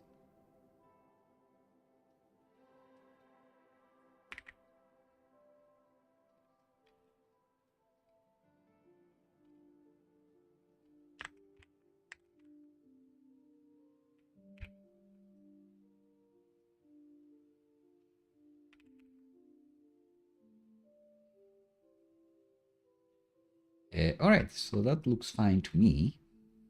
We're using DB as well.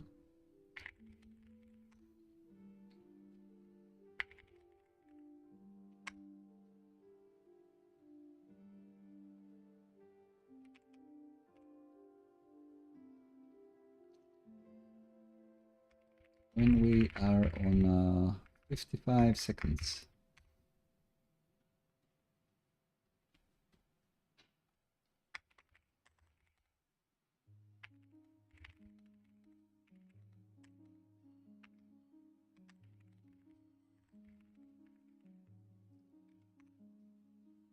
In the local time, so it's number 5.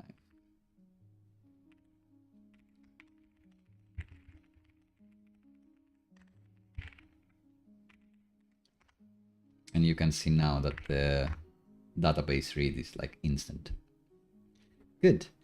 Let's svelte sooner. How do we affect the time? Time.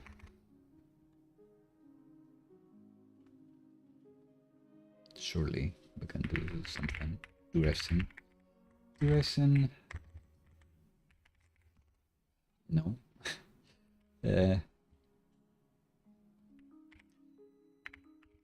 That's form. And to success.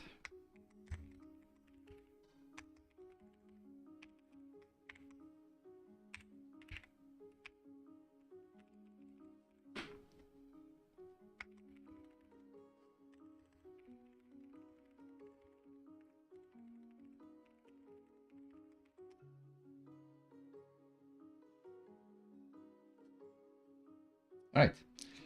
When we can see the number 5.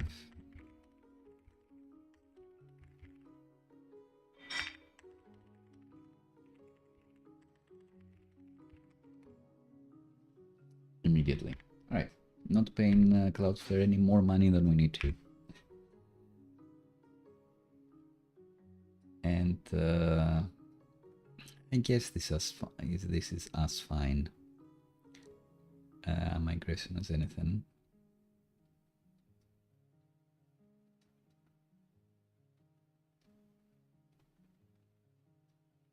I do have a question. And my question is, what if I'm an incognito user? Great.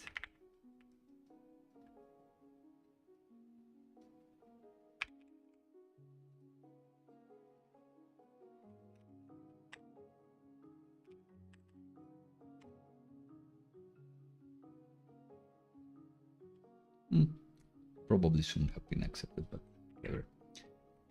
Cool. So we have this guess, I suppose.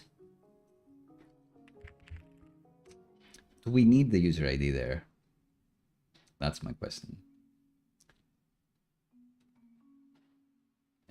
Do we need the user ID?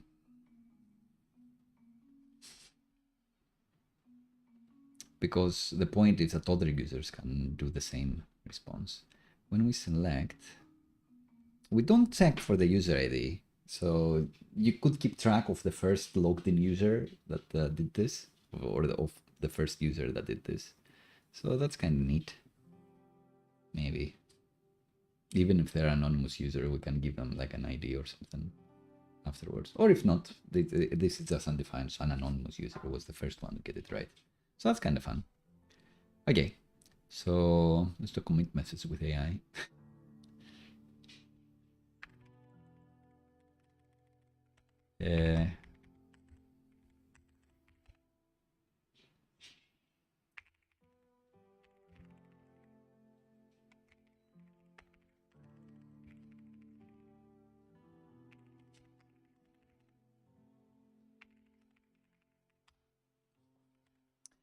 Good.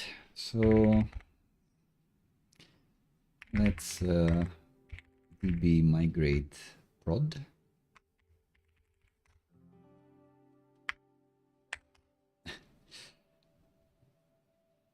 Sure.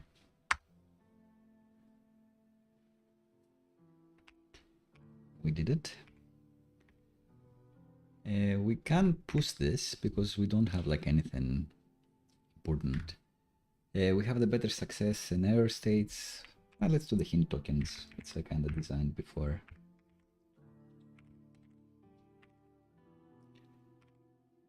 So if you just go there and you see this, would you ever understand why it's on? Probably not. Why is it on now? Unclear.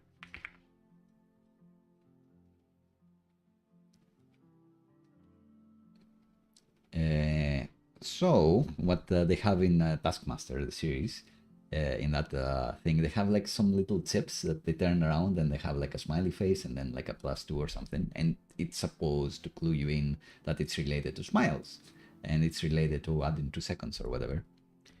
So let's use those hint tokens.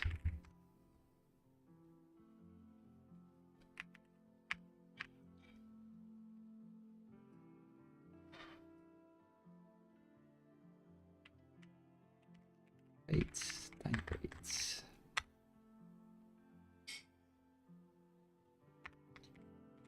Hint token.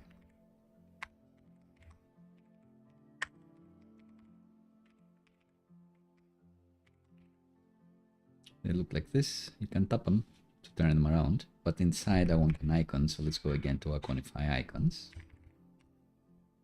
and look for clock.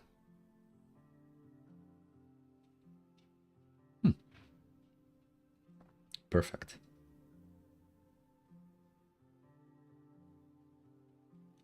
And try to bring it in, I guess. No, I'll never remember what it's called.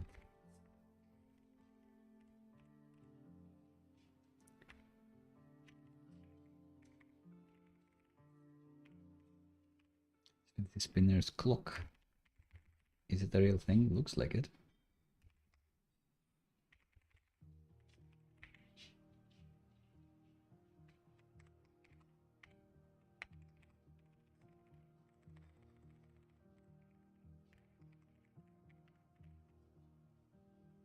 So if you want a hint, you can open this and you see the time.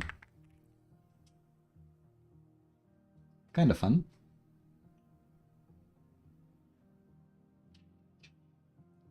So you know that it's related to time. And I guess everything. So flex call, center, cap 8.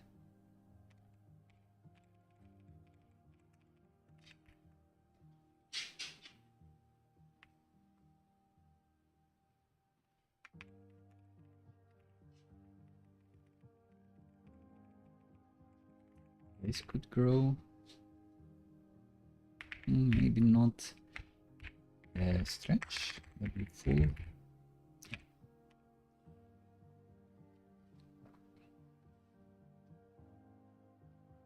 So one hint, it's time related. It doesn't show the seconds here, but hey, hopefully you kind of get it.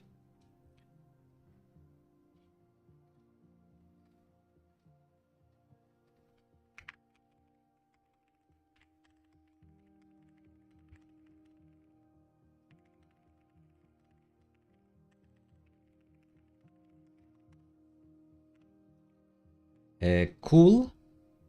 We also want to do confetti. I don't know why I copied this. It's not going to save us any time. Here we are. Lots. Full screen.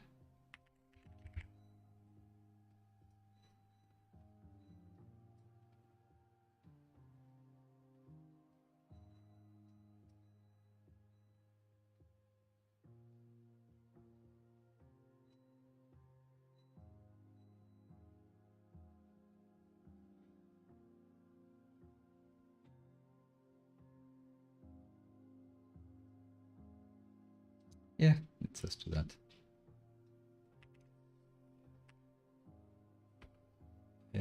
Let's call it, let's create a component for full screen confetti, I suppose.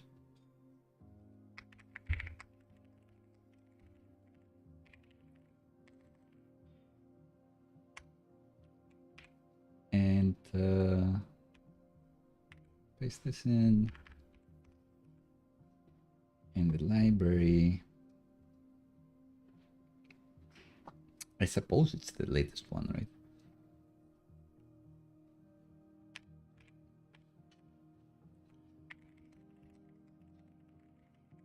Svelte confetti. Who doesn't love adding confetti? Yeah, I did bring in version 2+, which is the recommended one. Great.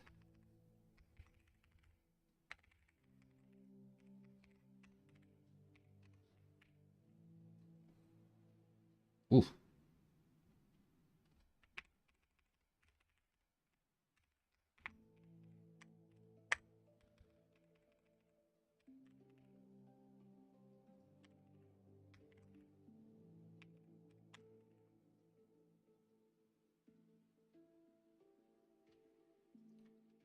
And let's see, in this one, full screen confetti.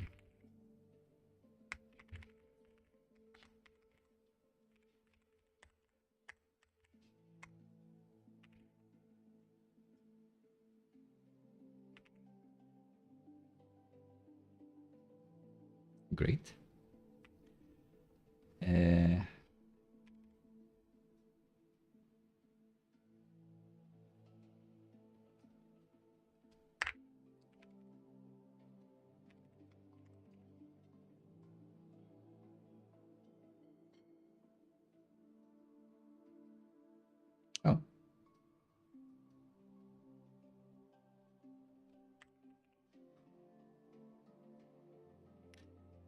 Great.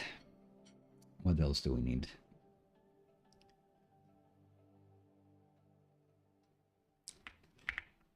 We need to only make it appear if they haven't already guessed correctly, right? So maybe we should put it in a guess form, I suppose. So instead of here, put it here.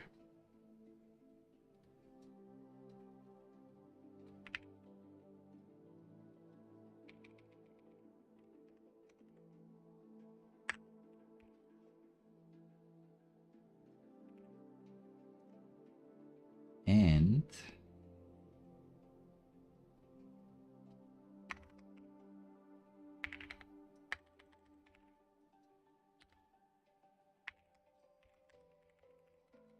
type of state is solved. False. Is solved. It's true. And this should be disabled if it's solved. Or it's delayed. And if this is solved, you almost did it. You almost did it, Copilot.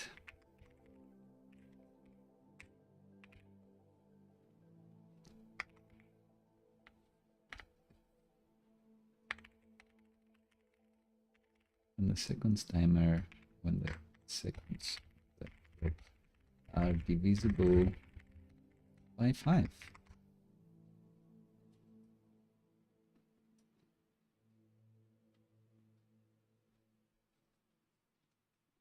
And we could say, oh, you got it correct, blah, blah, blah.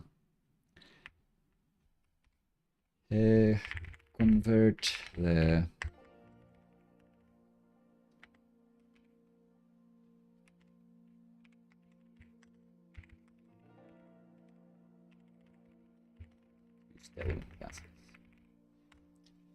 inline styles.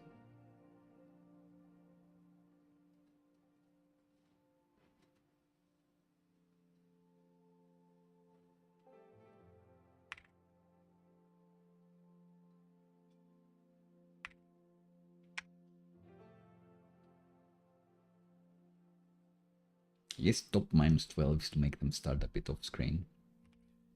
Kinda cute.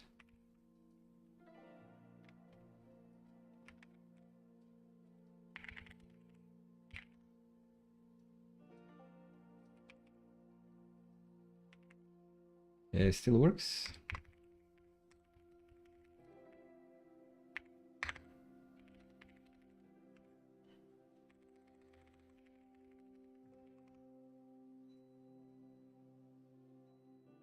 Looks like it does still work. Great.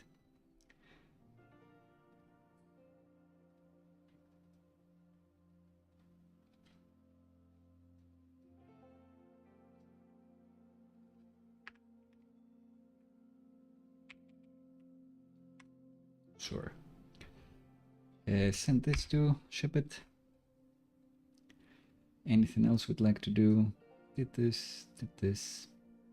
Let's just finish with this. Let's see if we can create a new riddle where we stream the user's camera feed. I will do the boilerplate now. So time, smile, smile riddle.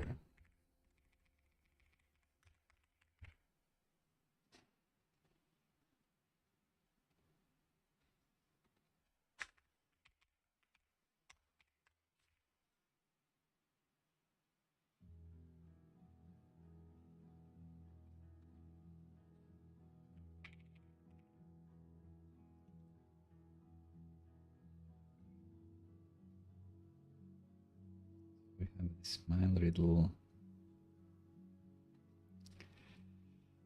And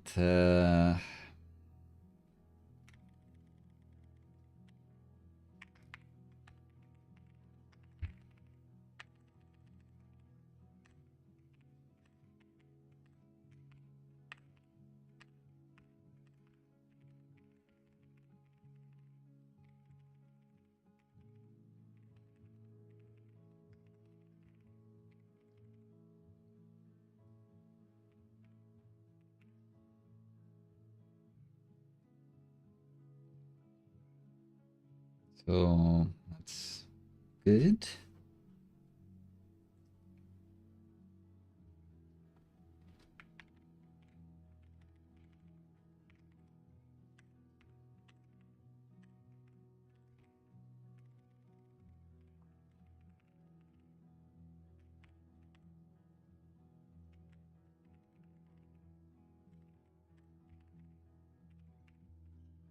Great. What are they trying to do here? Who knows? Frank Lau asks, would the Cloudflare AI be able to cope with internalization if the site needed to be multilingual? So it's all about the models, and some of them, like the one we chose, do tout that they have multilingual support. So some of them are better suited for multilingual stuff in other languages. And it's one of the reasons why I chose this one, actually. Now, try it out yourself. The ChatGPT one, OpenAI's one, doesn't say anything about multilingual support, but I know from the blog posts that they claim that the later models are better with multilingual support. So mix and match, and it's not related to Cloudflare themselves, it's just the models that they provide. But doesn't seem like you can search for multilingual, or it doesn't have like a filter for that. So I just try to see. I want to do text generation, which is like the chat completion, and then I looked into the models that they have, and I checked. Do they say anything about internalization? Do they say anything about other languages? Also check how expensive they are. That's kind of expensive. So yeah, if the model supports other languages, it should be fine with it. And how would we do it? If we did have this app available in multiple languages, I guess we would change the riddles repo here to take a locale during construction, and then have different prompts according to the locale. So instead of the English prompt, you'd have the Spanish prompt, or whatever else language you support. You should have a different prompt for each, and probably tell it respond in English or respond in Spanish. And for this model, I have found that it is able to respond in different languages just fine. Google's Gemma 1.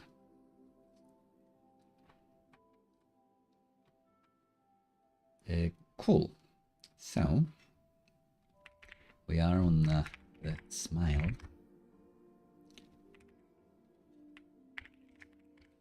page. Instead of the clock icon, let's look for like a smile.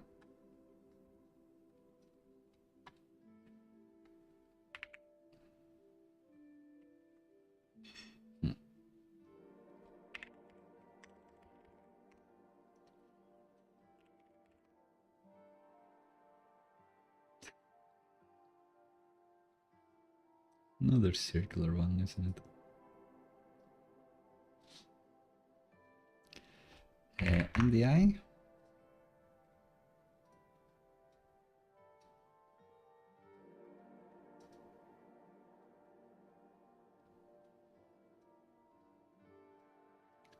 Yeah, we can use the smiley and the neutral outline.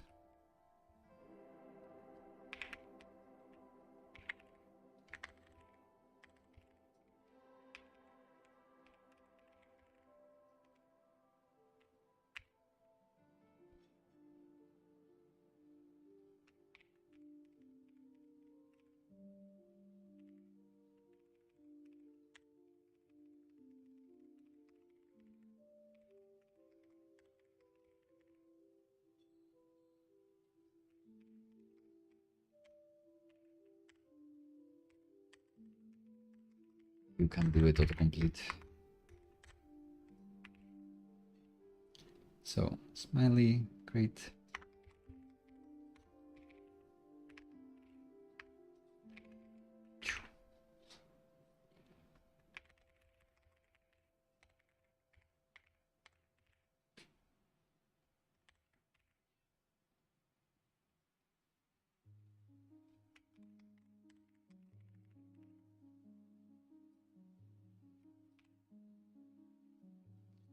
and the hourglass there.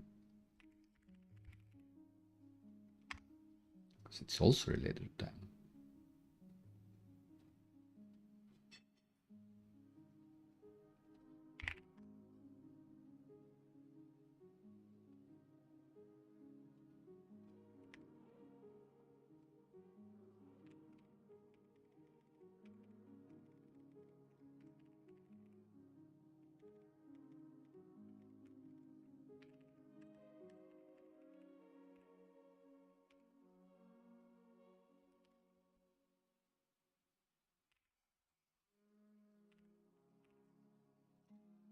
All right, so we have this thing,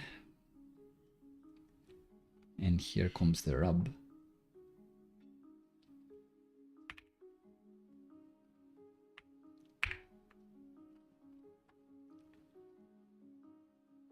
Let's ask Claude to stream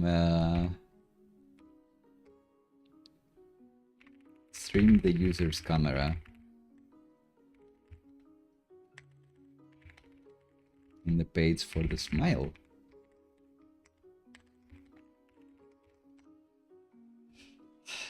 Let's see. I wouldn't be surprised. I would be pleased if it's able to do the streaming. So ask the user to allow access to the camera, stream the camera in a window in the browser. I would be pleased, but not surprised. If we make it through that, if it is able to find a library for me to do the sentiment analysis, to identify smile, no smile, I'd be surprised and delighted, chuffed to bits. It even says set up smile detection logic, so will it even do it in just the one prompt? Also, if there is like a place where it's gonna say, time to upgrade to Claude Maximum, this would be it. Say yes. Done, done, done.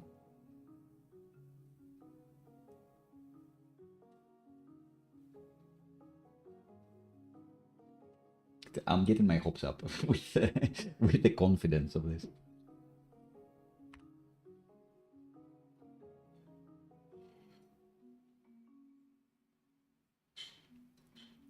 Because everything we've done so far are things that I know how to do, but I needed to kind of steer it, and you know, it needed to do the boilerplate and just overviewed Swain's a few things, and then we did it. This would be a thing that I don't really know how to do. I know that it's possible, and I don't think that the browsers have like a native thing where you can parse this. Maybe Google would have this, but I don't think they have it publicly available, where you can actually assess is the user smiling or not. That'd be crazy. So I assumed it would be a library or an API I'd need to be streaming the output for, and then I need to pay them and say and consume tokens in order for that to happen. Anyway, too many words. Let's see. It is claiming it did the camera stream component. That I wouldn't be surprised by. Smile detection logic, I would be, it says simulated detection, currently uses random simulation, ready for ML integration. Okay, good. First hard code and then do it for real, right? So that's nice. Lightbulb control, great UI integration, riddle integration. Oh my god. So it is asking for my camera. Allow while visiting the site. Hopefully my stream still works. Click to allow camera access. I did do it. I did press the button. So smile.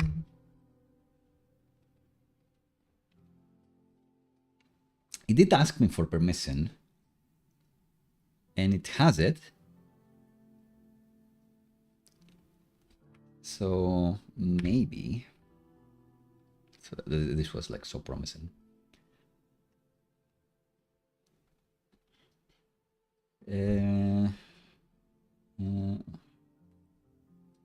Where did it even do the changes? Camera stream, great. Here.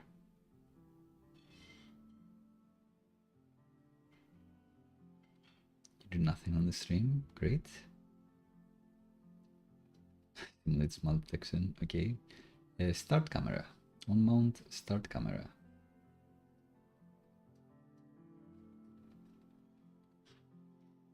When does this happen?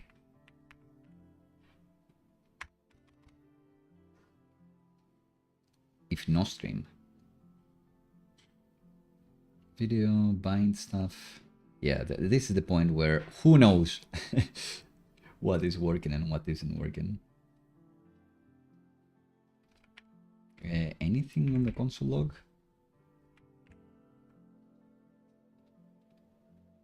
No. Width and height. Facing mode. So these are things that, you know, I didn't know about and I'll need to read.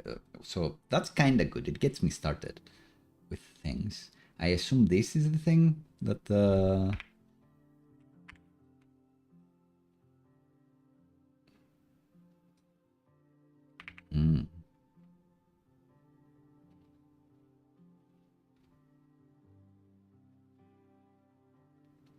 Can't add that sound here. Kind of understand.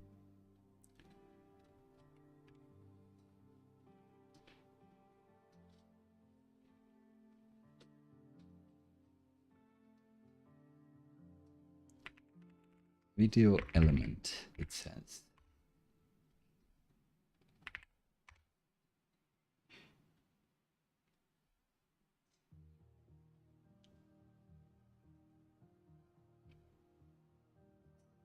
On mount, it does this. Simulate smart detection, whatever. And stop the camera. What does stop camera do? Okay, good. Do we make it here?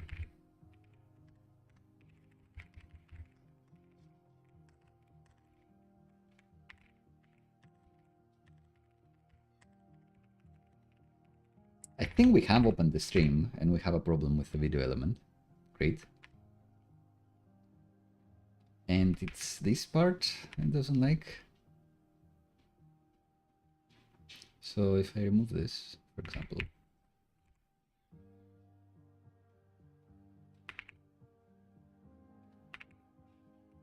So yeah.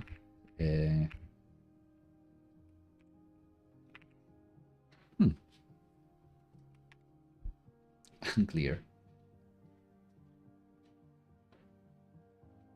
If no stream, it says. So the stream is not state. Come on, man. You did so many things correctly. All of these should be states, I suppose. It did state for everything else, but this.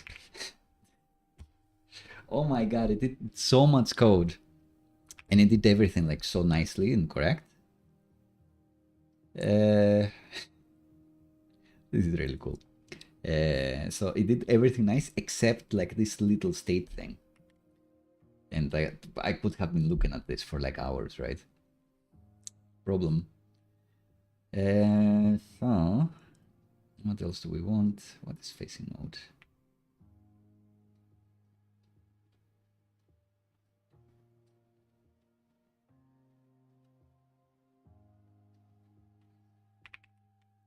What is video? What is video facing mode? Instead of Googling, I can ask the LLM.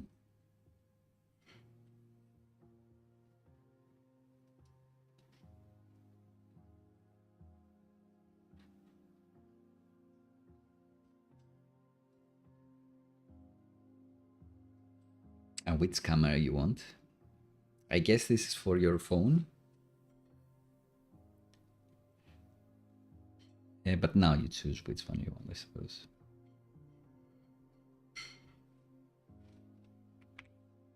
Sure.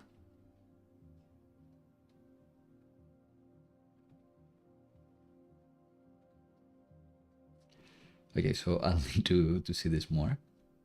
This is like flipping out. Camera stream component, I will need to review this. But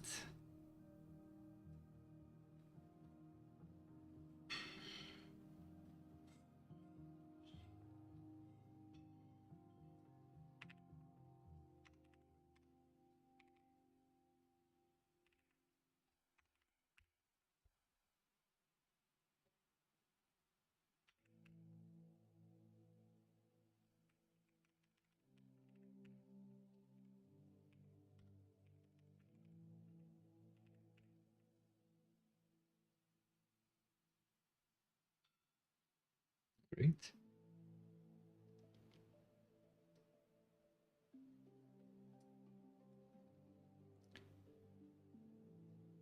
And the guess form, should it be the same as the other one? I think so. So use the same one.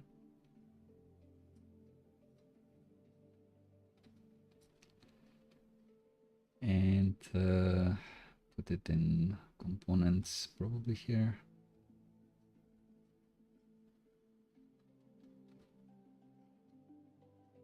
I copied this, so that's on me. That's on me, fam.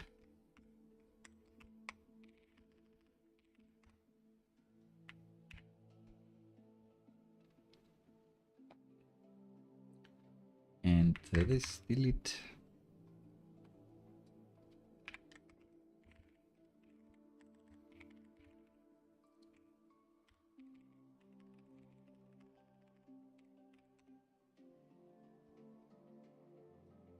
Oh no, the hints. I ate the hints. Whoops.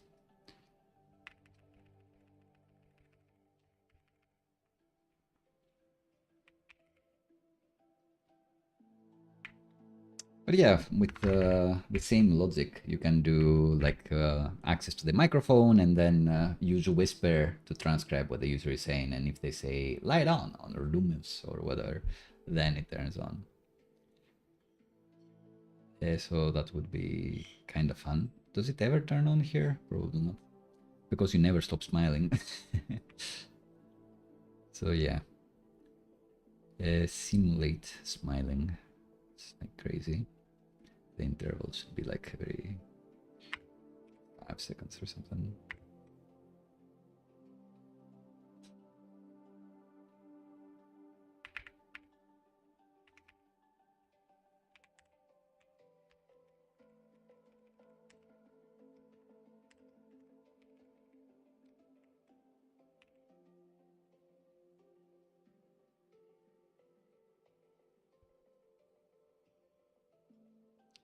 So yeah, I don't know if I'd actually want this to actually say exemplent. It's a big hint like that it has to do with what you're doing now, but it's good to know about the states. So click to allow camera access. This does nothing. If true.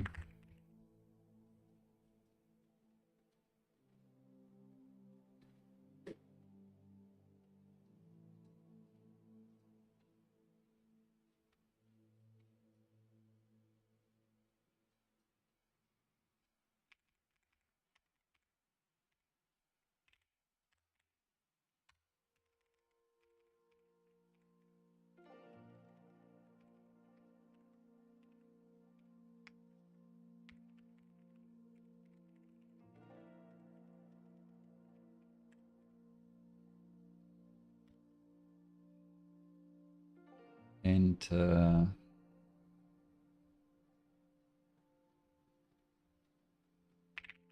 BT card.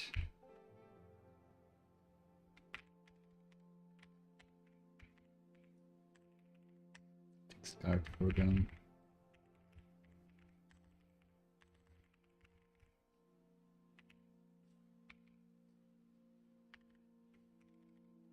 So this too. Oh, I see.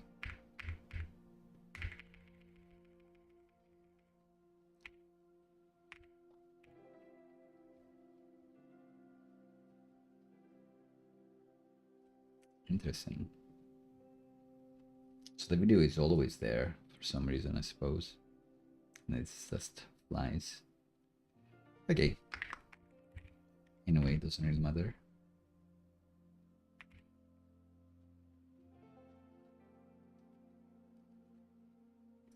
And what else would I want?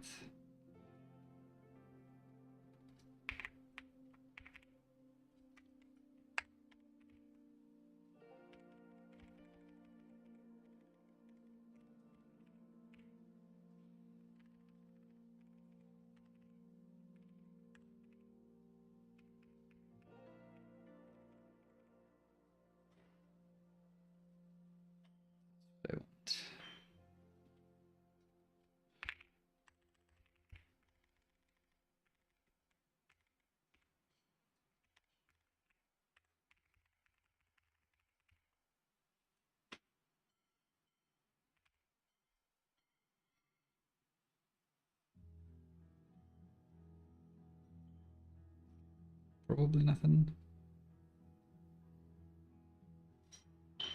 Ah, yeah, here.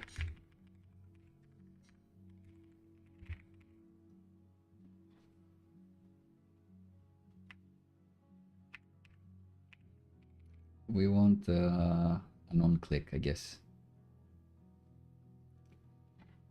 to start the camera again, because this is the thing that will be asking for access.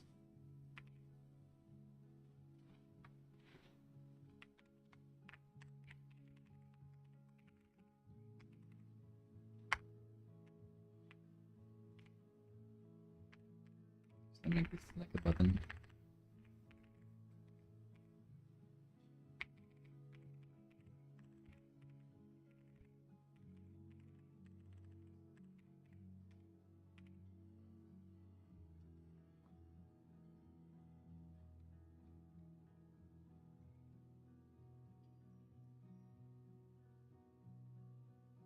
Okay, so I'm impressed. That's because it did a lot of code that was kind of good. And it did do the fake smiling logic. So, good. I expected it would be able to do the request the camera access and stream the user's camera. So, I'm not surprised, but I'm highly pleased with the way it did it. And now, it's time. Should we just do this on effect? Maybe not. Anyway.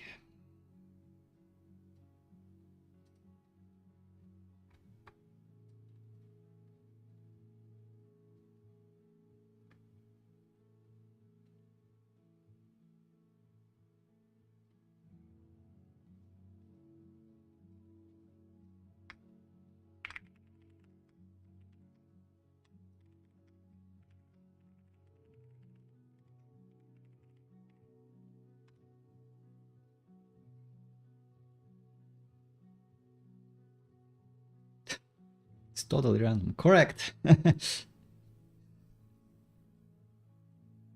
No. No.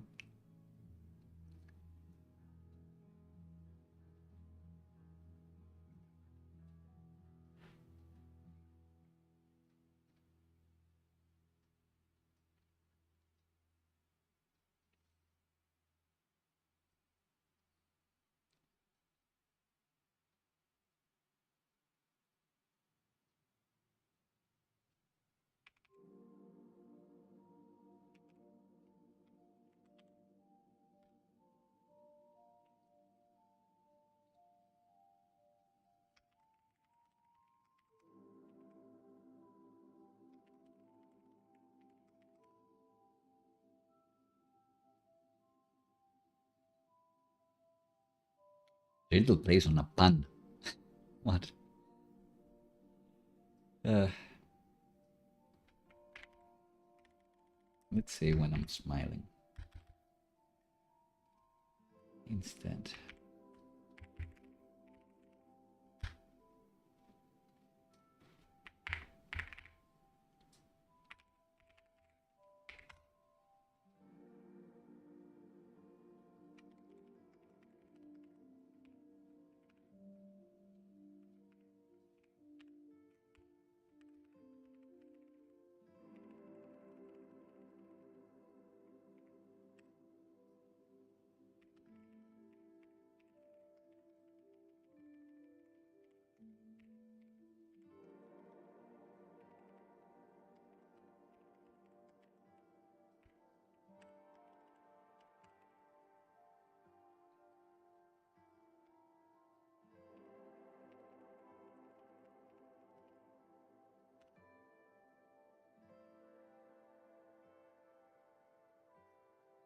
Riddle plays on a double meaning of light bulb. Is that the pun? Is Taskmaster like way ahead of the game? Could be. Likely, actually. Okay, so I'll commit this.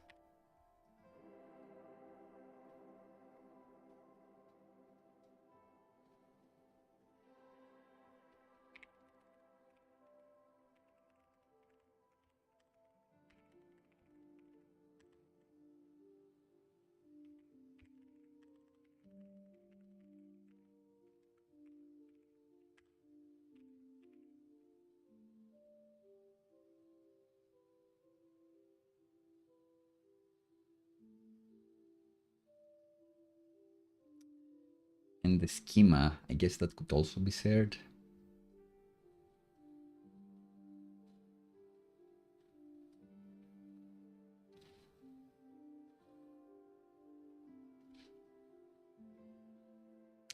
Fix it another time.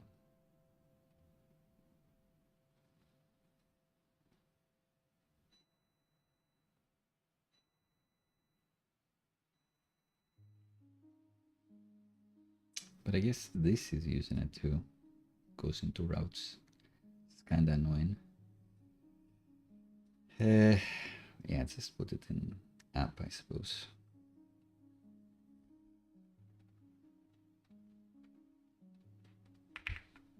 Maybe I can group them in riddles.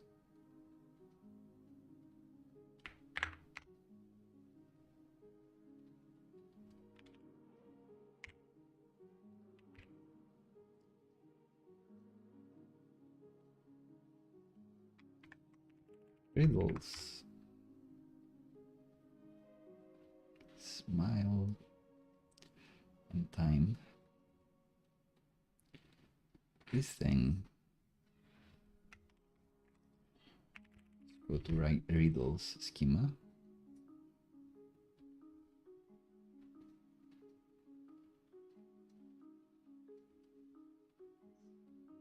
Should be fine. Oh, missed. Whoops. It's this one.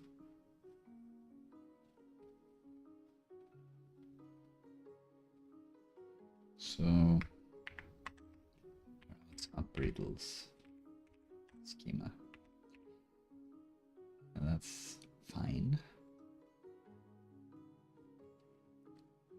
And this guy should find it up here. I could try to tell it.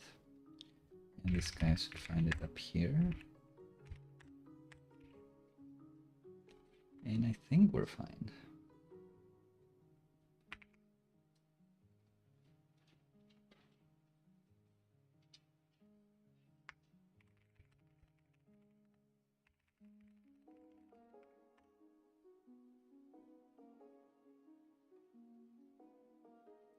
Great. Hidden page for now, since we don't actually use an LLM. Guest form, great. Common schema. Blah, blah, blah. I think we're fine. Yeah, amended the new pages, UI page and page server, and this. Or a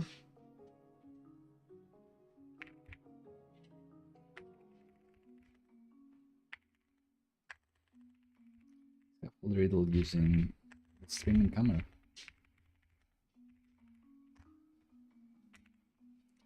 And then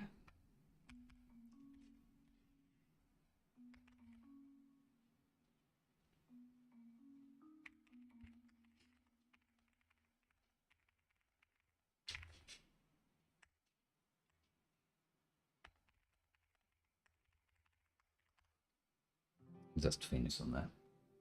Sammy, are you playing with your tutu pig? She got an amazing toy as a gift. It's a pig wearing a tutu. Media pipe.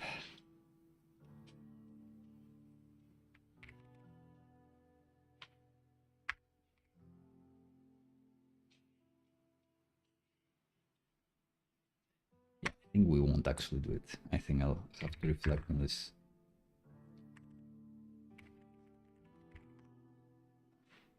And call it a stream.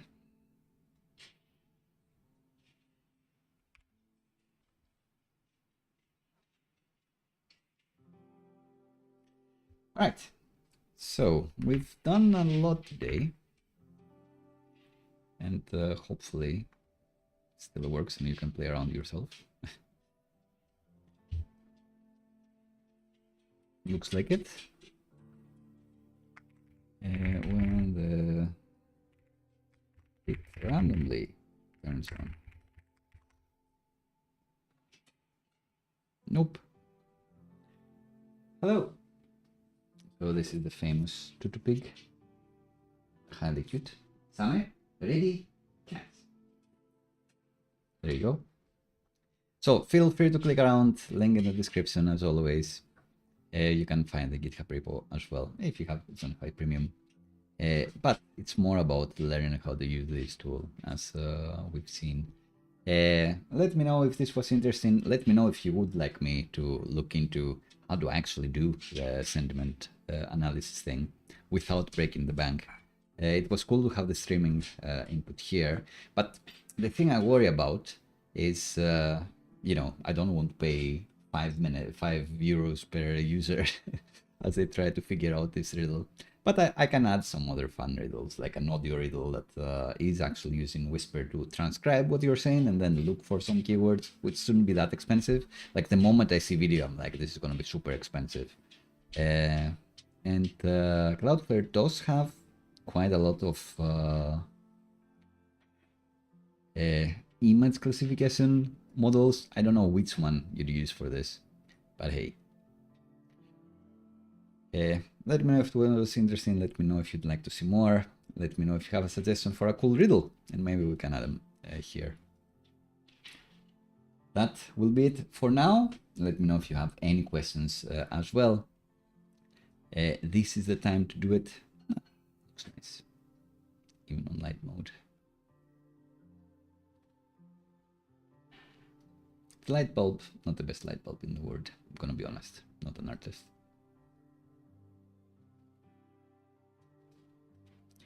All right, it's been almost 3 hours with this live stream. A fun one to come back to. I've thoroughly enjoyed it. I hope you had a nice time. I definitely learned some things. Hopefully you learned something too, or at least you had fun maybe working along your own projects as I was working on mine. In any case, thanks again to everybody watching, especially the users in the chat. Thank you so much, Farnglau. Thank you so much, Ian, as well. And I'll catch you all in the comments in the next stream. See you around.